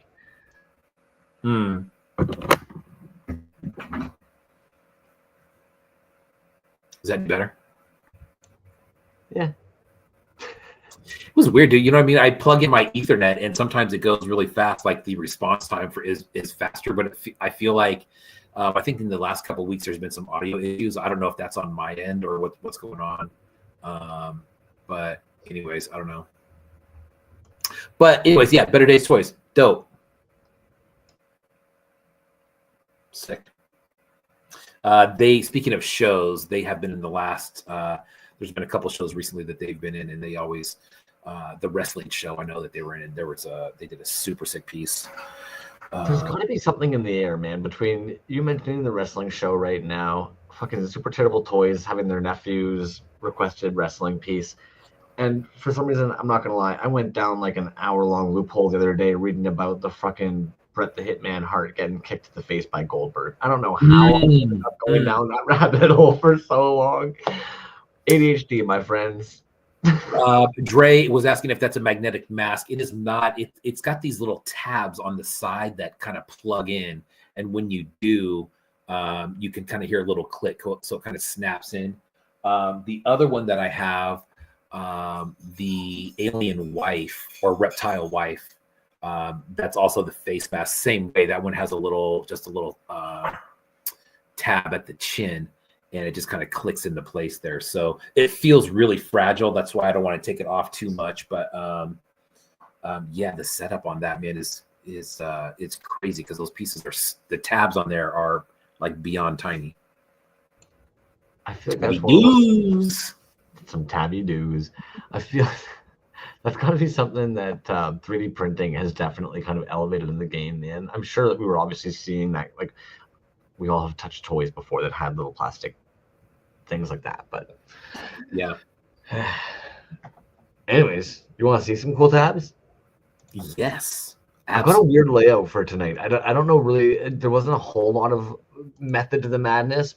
It was kind of interesting things being seen in the scene, and then some drops that kind of happened. Some drops happening tomorrow. Some accounts under 1,000. But I couldn't help but pause on these, man. This fucking Lonely Puddings have been doing these weird little creatures for quite a while, but all of a sudden start doing these dinos, and I'm kind of obsessed. Oh, dude, that Tyrannosaurus is legit. Is it the black beads for the eyes that really is sealing? I don't know what it is. That just kind of Yeah, it is. It's something. Yes, I think you're right. But anyways, needed to show those off because I just think that they're fucking fun as hell, man. Yeah. But besides that, I'm sure we've pulled up this account before. This dude's rocking the rivets like we used to see in GI Joes, and we're not seeing a whole lot of folks doing this. All of a sudden, the chat's gonna blow up with everybody being like, "Whoa, so and so." But I can't help but find that this is definitely like an innovative thing that we're seeing at the manipulation. And I say innovative, even though it's recycled from GI Joes, and I'm sure even before. Yeah, thanks, guys. But still, What was this account's name? there's gonna be Adamant Toys. Oh, that's right. Okay, yeah. No, it was actually Yeah, this dude. caught my eye. Like, what the fuck? Oh, fuck, those are good.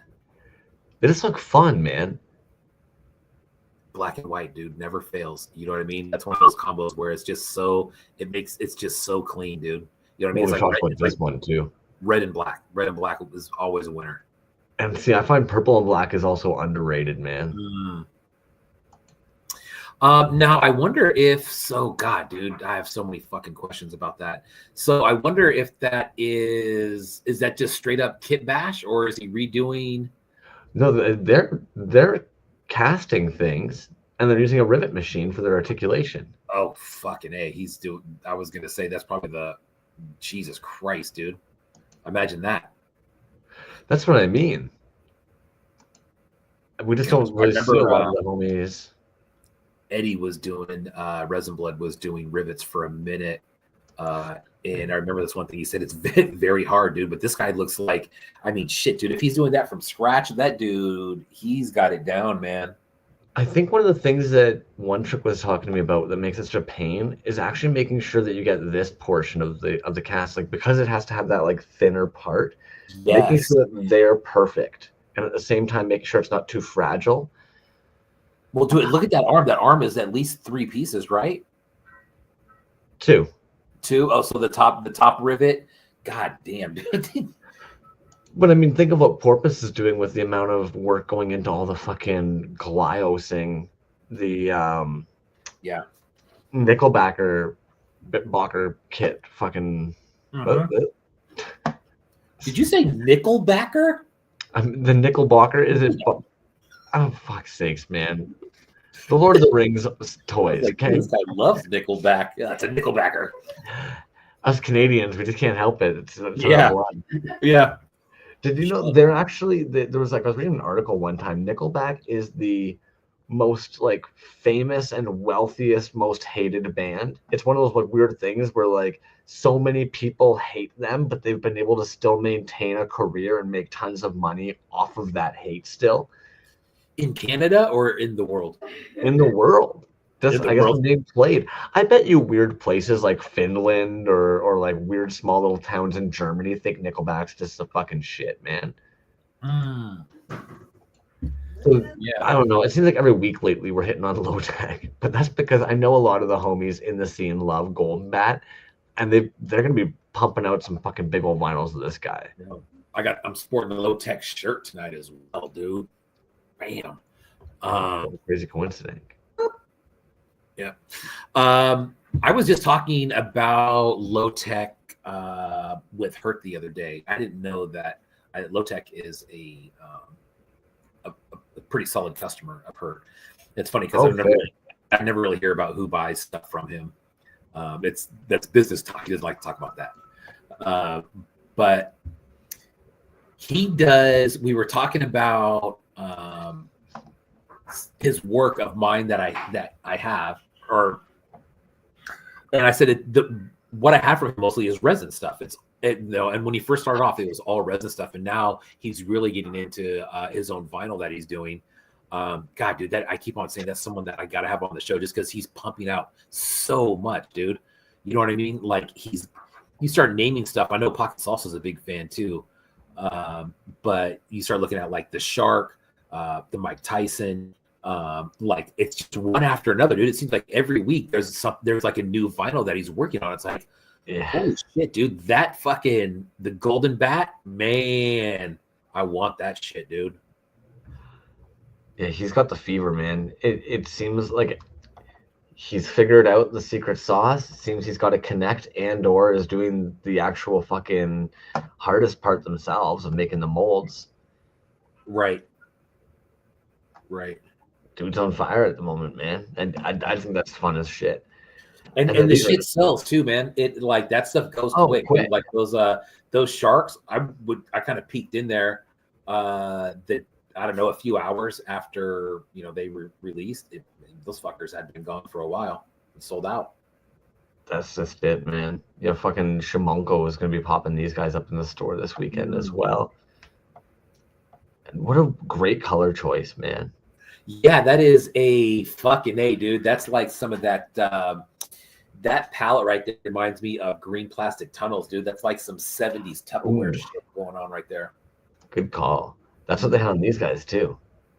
They're like very vintage. You're right, vintage Tupperware.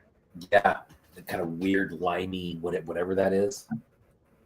It's crazy to me how sometimes just like such simple designs, and yet just appealing as fuck. And it's same as so this one's hard, man, because they're under 1,000, but every time I try and catch to share one of their like drops, they sell out. Like all these guys sold out yesterday. 2 days ago, sorry.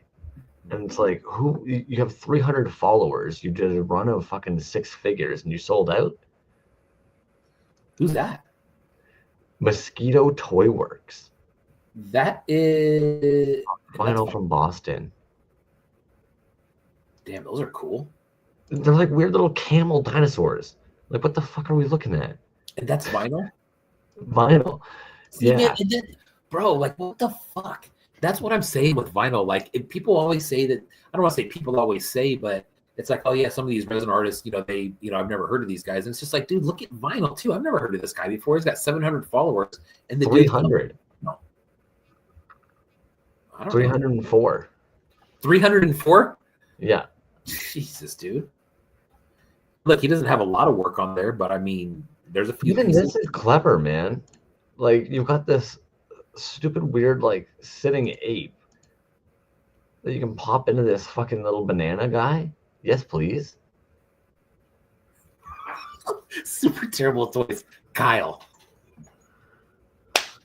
I'm telling you, the name game, he's got it down with the freaking the pets and the kids. So good. And of course, we were talking about freaking pewter pieces just not too long ago, man. Lord Sphincter is busting out some pewter guys. Who's that? This is gonna be Lord Sphincter. Man, that is so funny that you said that, dude. I have a piece I was trying to identify the other day, and that's who it's from. That dude. Okay. It came from I believe it came from the Button Masher show from Toy de Jour a couple years ago. Same show that the Goro piece was in from Lab 9. Oh, fuck. Yeah. That was a good one, the Mortal Kombat show. Yeah, that one was and I don't think I even knew who that artist was before that show. God, he's doing pewter now, dude. That's interesting. There's not too many people doing that shit. At least in this world. I think if you use platinum cure silicone, it's okay to take the heat of that. But I don't know how the hell you melt it down. Cast iron pot, old waffle maker. Fletcher, what's up, dude? Kind of looks like that secret handshake. That's funny. And of course, fucking Plagued Earth. They've actually got a bunch of the Crystal Skull Reapers actually available right now. And something I thought was actually interesting that I hadn't seen before for them, and maybe it's like a new thing they're doing, but all orders include free resin figure, Plagued Earth sticker pack. But nice. Little free resin figure, man. Yeah, dude. And you know what's funny? It's not funny, but it's very cool. about Drew's work. That is, that if you look at a lot of his work, like that figure right there, how many different versions of that are there, dude? I mean, there is dozens and dozens and dozens, and they all sell. And it seems like a lot of his vinyls are the same way. Moon King is another one, man, that just keeps on selling. And there's so many different versions of that. Eddie and I were talking about that, about just having a figure, and no matter what flavor that you do it in, it sells. You know what I mean? And I said, I think when you're talking about a piece that's a success, I think that's got a lot to do with it. It's not just about one colorway or anything. It's like you could do it in whatever you want. He fills a lot of his pieces, right? Okay, so that's what I'm looking. I don't know if anybody knows or has a theory on what these are, but they look like fucking so delicious snacks. And I just want to eat these straight up. Oh, damn. Fucking Craftsman, man. They've got a video for everything. The last couple of weeks, we've been pulling them up, talking about their vinyl processing video that they've popped up. Magitarius just slapped a whole bunch of these guys up in the store. What I think is kind of neat, and like they're doing them blind bag style, man. Yeah. Magitarius is so good, dude. I mean, I was looking at some of their pieces that they had. They ended up doing some of Barbarian Rage's new piece. They painted some of those and had them on display at DesignerCon, dude. They are so damn good. And then you go over to their page and start looking. I mean, dude. Not only that, but dude, the work they did with Wonder Goblin on that dinosaur series, I honestly think that we'll see those transcend our time, man. That whole series is just so fun and appealing, and maybe like obviously maybe I'm wrong. There's a whole bunch in the chat that'll be like, those are stupid crumbs, we don't know what you're talking about. But I just think this world that they built for those dinos, look at this. Like how, like that's a play set, man. For sure. Magitarius husband-wife team. You don't see too many of those out there, but gosh, man, they're let's be real, you don't see many of us in the scene with wives. You know what's funny, dude, is like I've seen their table a bunch of times, but it's always, I've never seen them in person. It's always other Figure Fetish. Like Figure Fetish runs a Magitarius table at Assembly Required, and has been doing that for the last few years now. And then other people just kind of randomly have some of their stuff. But man, it's always so fucking good. Like they've been doing this for a while, man. They're fantastic. Trace One Art is actually the like female portion / painter portion of the team, and then the husband does a lot of the sculpting. I don't know if Wonder Goblin did the sculpt work on all of these, or if there was a bit of like combination on that. Yuckamuck's got some boys for sale, man. I don't know if you saw these guys. Static except for the heads, 1 point of articulation, 3 spicy boys, glow in the dark heads. Nice. Fun, man. Brown cast with the pink belts. Yeah, those are cool. I like those. Nice. A little set of 3 going on. God, dude, you know, I had lined up all my Yuckamuck stuff in one of the cases the other day. Dude, Yuckamuck's got a lot of work out there. Remember when he first started making stuff and it was like super rare to have a Yuckamuck piece? But dude, he's done a lot of work. You were probably one of the first people to let me know that if you pay attention to their page, there's certain pieces that are theirs. There's certain pieces that are collection pieces. That's right. That's right. How he used to do that. I remember that. The colored background for the ones that were theirs. It was a completely different account. Oh my goodness, dude. I think to date, this is probably one of the like most beloved characters like Titty Bean has kind of come up with, or dude, the models they've casted. I don't want to say characters because it's a Bosk. It's their take on Bosk, but dude, the precision on that display setup, holy shit. Teddy's a master, man. He's a pro. Like we know this. Look at that, dude. Oh my god, that is fucking beautiful. What I'm loving is they've started playing with the airbrushes now too. And so like it's hard to tell what's cast now, what's going to be air. Like, well, this fucking sick ass pour on this guy, but yeah, look at these little sleeves in here. And it's like, okay, did you airbrush the skin color of Bosk? Is that where we get that glowing purple on there? Like, the dude's just a beast, man. All bangers. And that's something that I was going to mention. The Super Terrible too was, it seems like they have a really good body of work already, and it's been a really, really short time. Look at that shit, dude. That's okay. That's got to be airbrushed or something, right? Yeah, there's some airbrush work in here. This fucking guy, bro. Yeah, Like, the 4 airbrush ones are together with magnets. Never stops with this guy. This dude's just like incredible. Look at that. That's insane. But even with Titty Bean, dude, you look how like dope his shit is now. And I think overall, dude, if you look at like the timeline, it's a really short time, dude, from when he went from like, painted magnetic figures that are, might not stand, might not keep the magnets in them to this now. We're talking 4 years. You know what I mean? That's not a long time. Well, it's actually kind of like, if you consider this past year, they've been pretty hush. Yes. I was going to say the move. He took almost a year off. The Patreon's still not back yet. Fair. But dude, from where he went to where he is now, it's just it's unreal, dude. Maybe I'm crazy. September 14th feels like fucking forever ago. Yeah. But anyways, that's what I was going to tell Super Terrible, dude. Imagine what they're going to be in, when they've hit 4 years. I'm sure the writer's block and stuff like that is a total bitch, but I think people generally seem to work through it, Skull Pit Mutants and Head Bash dropping these guys tomorrow. Nice. Beloved wasteland creature known as Mary Lwyd. 3 inches. And of course, some Nekosatu is going to be dropping some on Friday the 13th. New Planetoid Combat Fighter Safubi toys. Those are from Barely Human, correct? I think so, man. Yeah, Barely Human. First ever collaboration project between Barely Human. Let's be real. A Barely Human sculpt has a pretty, identifiable look to it. 100% agree, dude. We were talking about that.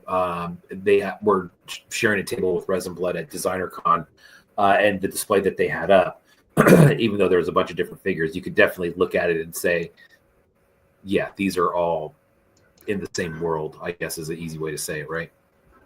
These are fucking wild too, to be honest with you. Nekosatu, man, I don't remember seeing them being this fucking sharp the last I took a little glance over. Sold out, man. That's that Pendragon vinyl. Fuck. And there's dude, I got one painted by fucking Creature Maker, and then one painted by Eddie. But there's so many different paints on those. That's the dope one. That was a set of 3 that sold out instantly. I bet. Yeah. Classy, man. Yeah. Damn.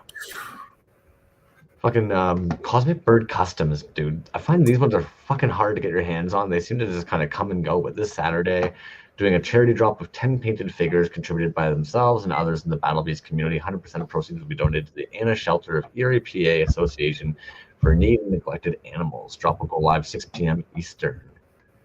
Nice. You're right, dude. Those are hard to get your hands on. There's another account I'm sure people are familiar with, Human Genome Project. That does Battle Beast styles. They do a lot of flocking on theirs too. Those are hard to get your fucking hands on too. I'll pull that up in a second. Yeah. It makes sense though. Like the series itself is already sought after and loved, and then you have somebody dropping them. And what's crazy is, man, who's doing work at this scale? Yeah. Fucking tiny scale. Oh man, I couldn't do it, dude. Some people are great at it, man. I think you got to have just a large, a lot of patience and be able to work with. It's crazy, man. Healy, you excited for these tomorrow? I'm excited for those tomorrow. Yeah, I'm not sure what they are. I mean, if you can zoom in, I think it's going to come on some SWWF wrestlers that are in Christmas colors. You think so, eh? Maybe. You know what's kind of neat on it is it looks like the Bobas aren't gonna have a paint app. Like it's kind of jokes to me that it looks like the Gamorrean and your fucking Greedo here are gonna have their own little getup of clothing wear, but it looks like the Bobas are just a marble pour. Could be, yeah. He's got some good ones like that where it's just a really cool looking pour. I just got that yesterday. That was the last in that first set of 4. Yeah, there it is. Another prime example where like this now exists in the Star Wars universe. Just like how every now and then we see people. Actually, it should be in one of my tabs here. Otherwise, I'll go and get it. But you've seen the fucking Recollection Toys piece recently? Yes. And that's a prime example where it's kind of like he got that Jabba from a Jabba collector who's only ever found like 2 or 3 of them. And basically, it's a bootleg. It's an unlicensed product. That's how this shit exists in the world of Star Wars now. In 10, 15, 20, 30 years, somebody who's never heard of this world and seen that we're in might stumble on this and go, oh my freaking God, are there any more of this? What is this? Who made this?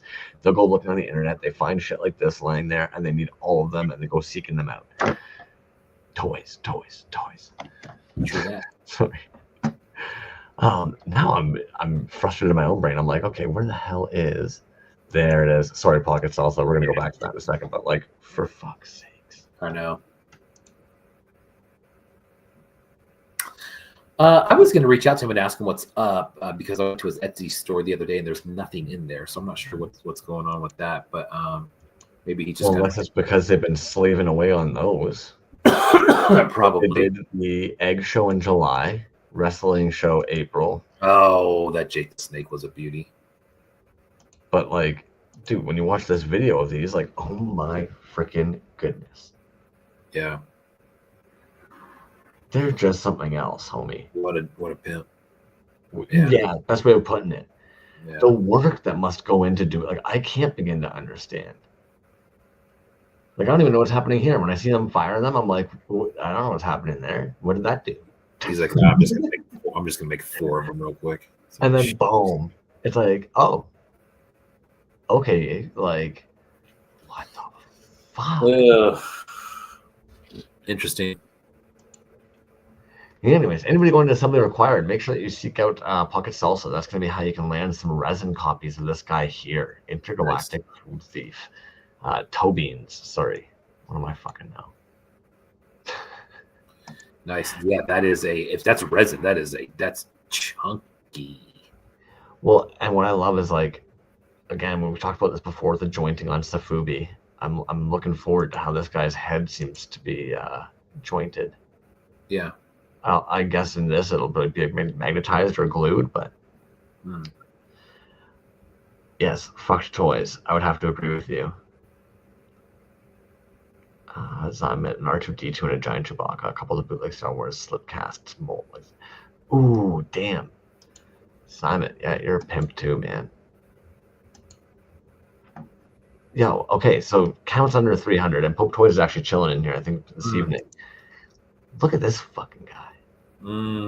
Dude, so I saw that, and first thing that I noticed was that kind of soft color palette, dude. That's fucking dope. Agreed. I the love opacity. that. Yeah, man. I have a couple titty pieces like that. That are in this. This Yeah, bash is sick to me too. it works so fucking well, dude. If you like the body and then the pink arm, I think there's a reason, dude, that like when Healy does blanks and stuff like that, if he does like a series of blanks, those are 2 colors that he uses just because they work really, really well together. You know what I mean? Especially when you line them up. Nailed it. Perfect. Yeah, I'm liking the bash on this figure as well, man. Mm-hmm. This little skirty part going in, Yeah. the already bent arms, fucking just works. I love it, dude. I love the weapon already in the hand. It just kind of makes sense, man. I don't understand. Like, I get we've come a weird way from like 4 or 5 years ago, right? Like, how strange is it that like we started discussing more and more about like the staticness of a figure, making it more like a statue versus being more less articulated, when like so many of the artists 3 4 years ago were really focused on how do I make this articulate better, how do I get better joints, how do I, Sure. and yet those arms are a nightmare to cast. Fair. I believe it. Well, yeah, dude, and I think the whole thing is too, right? Like, yeah, if you're intending on someone to articulate this thing and use it, you probably want something that's good quality and that's going to last for a while. But the reality is that's not really what we're doing here. And so when it comes to a display, who gives a shit if the legs articulate? Who gives a shit if the weapon is either separate or in it? The point is I want it to be in there, whether it's in there permanently, but I want it, if it's not in there permanently, I want it to stay in there. So when I display it, it's going to be in there. It looks like it's in there permanently because there's nothing left. Dude, I just did a huge clean of the room, and the amount of weapons that I have is stupid, dude. Of stuff that's either fallen out or, you know what I mean? Because once it's out and then you mix it in, it's like, good luck on ever finding it again, It's like a little embarrassing, but admittedly, like I've got figures I've knocked over because before I was on like the epilepsy medication, I probably had like 3 or 4 seizures where I'd bump into that fucking bookshelf and knock so many figures over. At this point, man, like I haven't even started standing them back up yet. Yeah.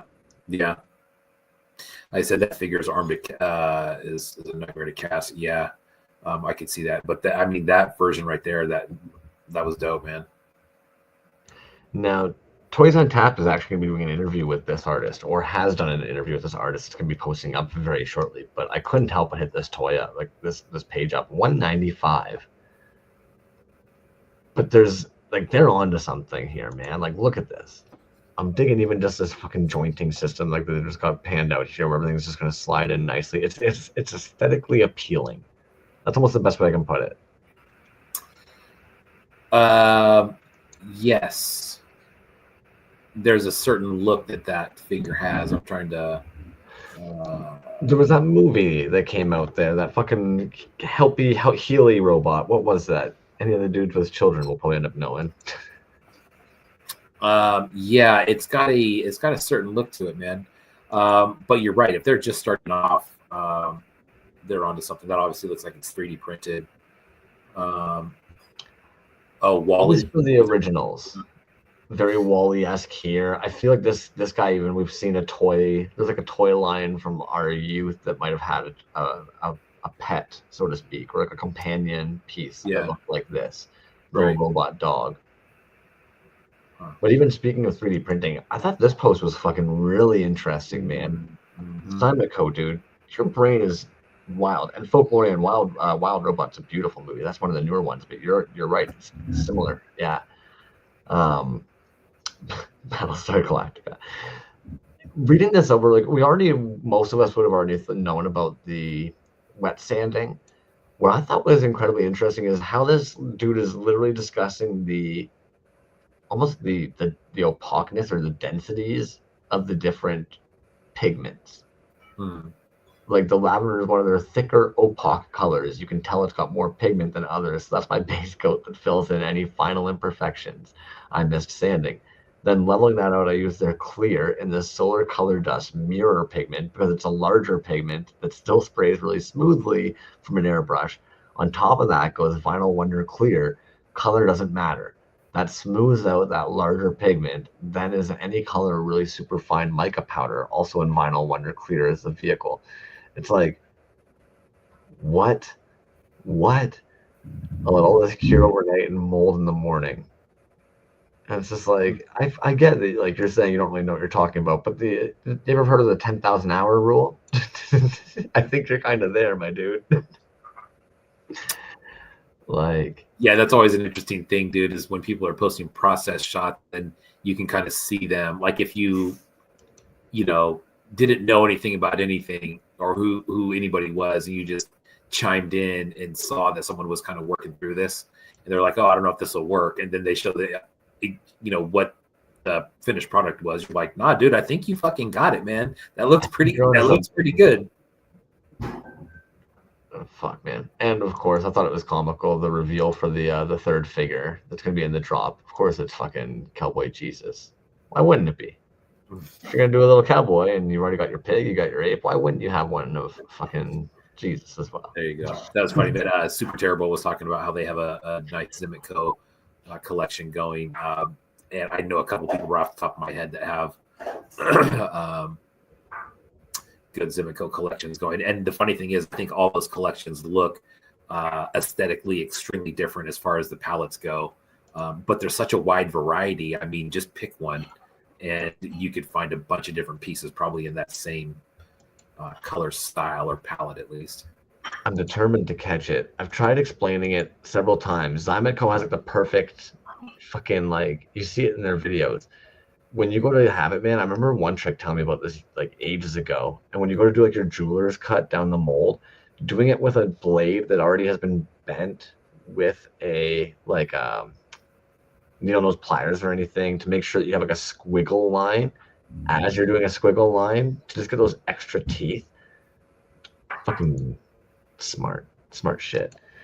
And then, of course, I couldn't help but notice this on Scott Cherry's page right before we ended up hopping over here. Barbarian Rage actually ended up posting this on theirs, the little portion that Magnificent World of Toys did of their booth. But if you haven't had a chance yet, Magnificent World of Toys is actually a fantastic freaking toy channel. Head on over there. They've got a little Designer Con recap going for 8 minutes there. Some of it even touching base on some of our little homies. Yeah, dude, they were actually doing interviews at each booth. At Designer Con, like full-on interviews, and I was wondering how much they scrunched that down to, or how many booths they actually got to. But everybody in Resin Alley looked like they were chatting with, so that's cool, man. I have not checked that out, but I got a chance to meet those gentlemen, and they seem like fine individuals. So yeah, check that out. Dude, we have three giveaways. I just looked and I'm like, we got 3 giveaways going on. We're getting there. We're gonna round up the night pretty quick here. I'll pull up the giveaway wheel in a moment. We've got the page all handy with the beautiful post you made with a giveaway question. Boom, boom.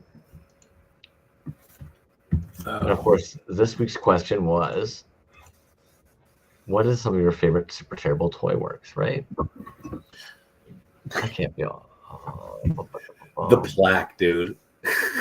Yeah, but that fucking had me cracking up. I hadn't seen that before, man. That is funny.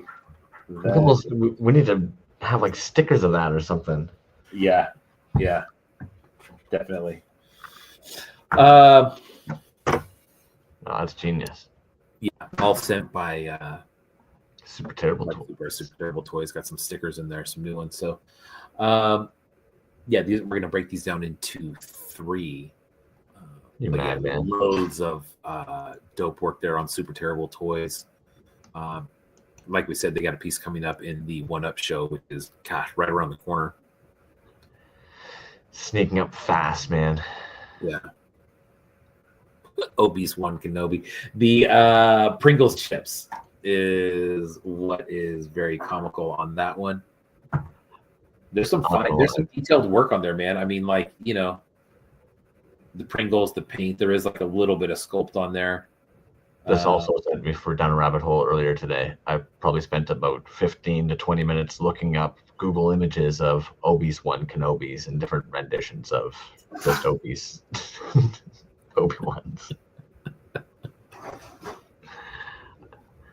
I shouldn't be allowed the internet, man. That's what I say about that.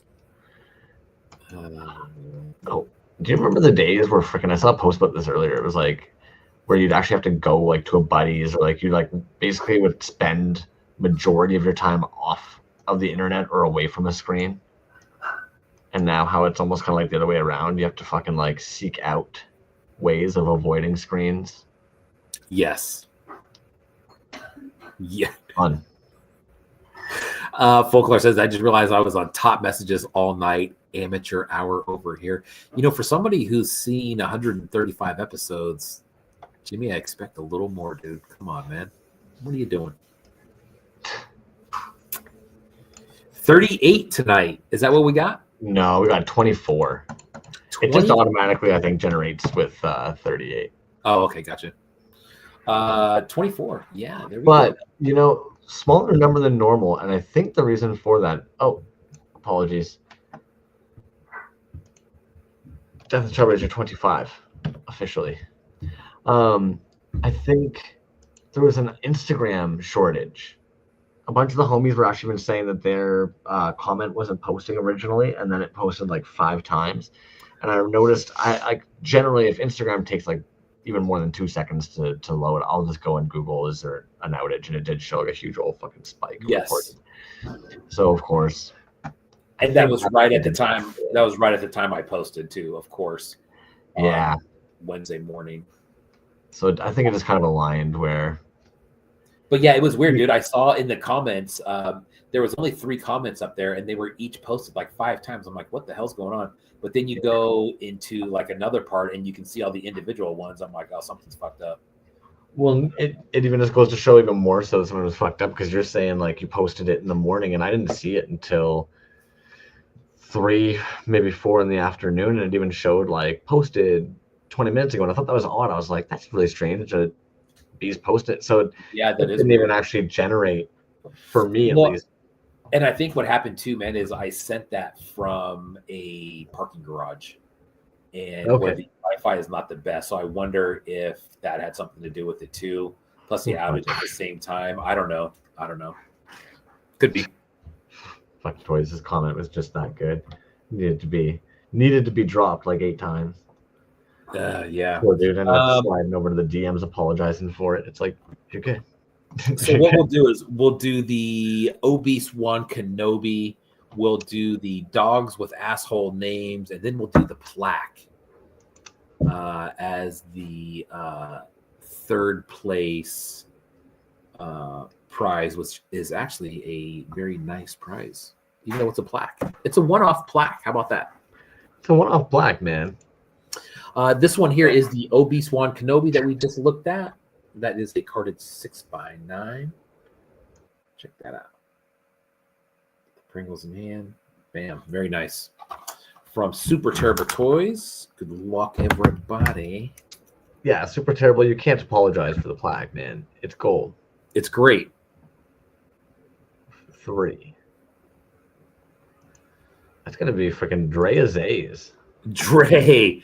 Dude, so funny. So Dre, I have your package here, dude, that I cannot I'm just gonna open it back up. It's ready to go, but I can't make a label. So congrats, Dre, on that one.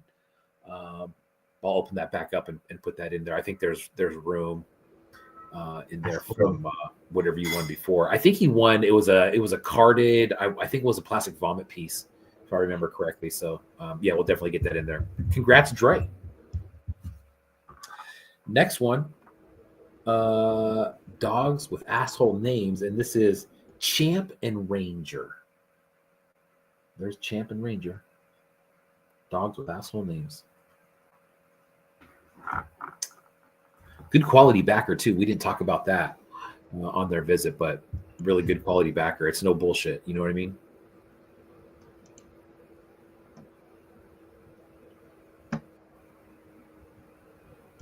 I feel like you wanted to say something right there.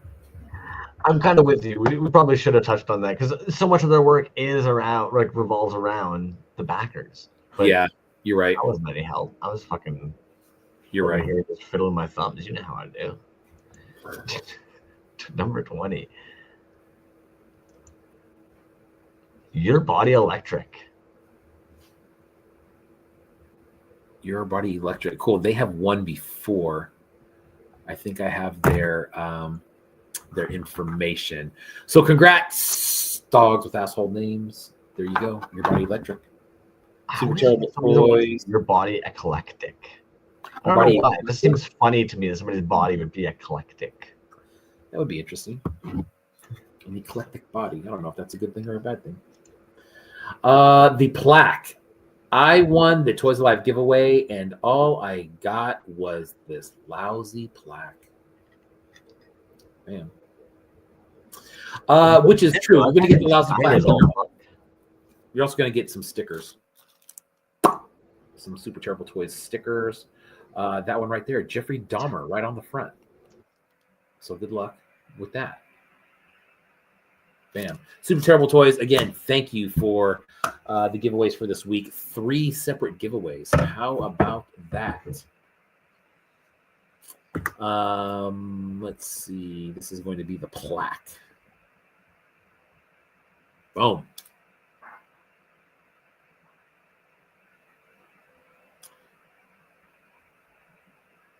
Ooh, I was going to say number 1. We haven't had a number 1 in a long time. Number 2. Look at that. That was close.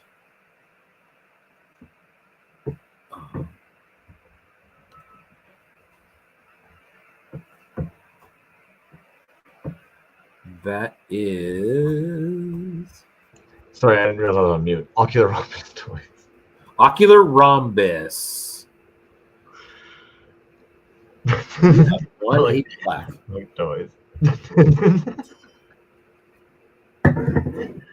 Fuck, Cool man. Cat, what's up, dude?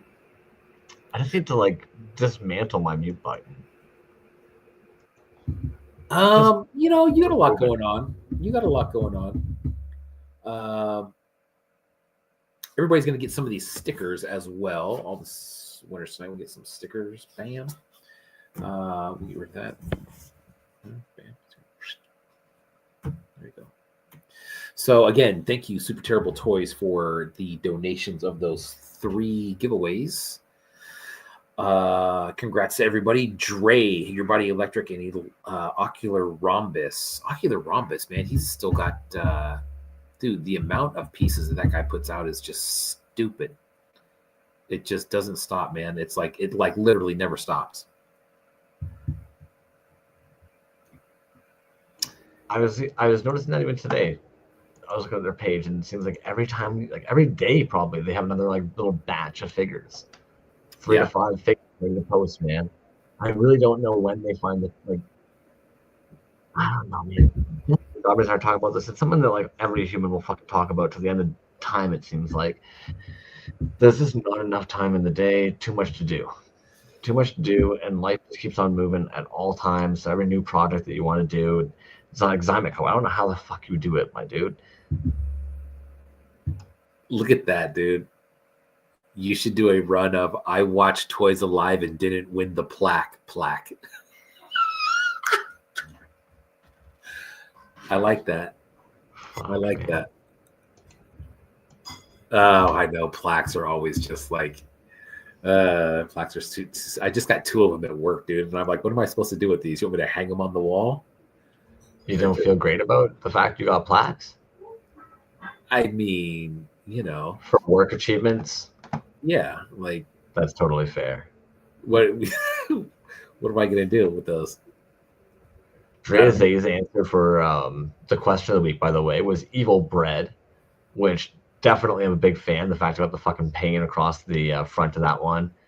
Ocular Rhombus ended up actually doing the Danzig piece.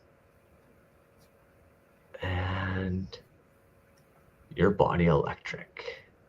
Where are you hiding in here? Participation rib bone. Do you remember those fucking ribbons, man?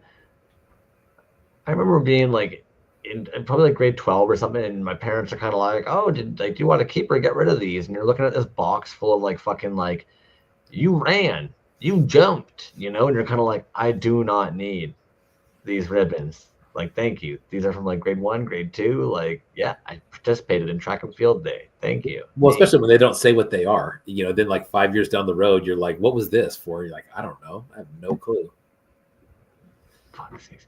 Your Body Electric was, I've been hooked on them since Kitty Crack Pipe, which I have to agree, man. That was just like an oddly fun one. Yeah, that was a good one. Kitty Crack. Sorry. No, you're right. That was a good one. So next week, God, dude, I don't know what's going on next week. Honestly, I don't think we have a guest scheduled as of yet. I got a couple things out there, so we'll have to see. But if not, we'll just come in here and freestyle it away. I'm sure we can definitely bug one of our homies to come in here and tell us all about the tricks of the trade. I think so. Tricks of the trade. All right, man.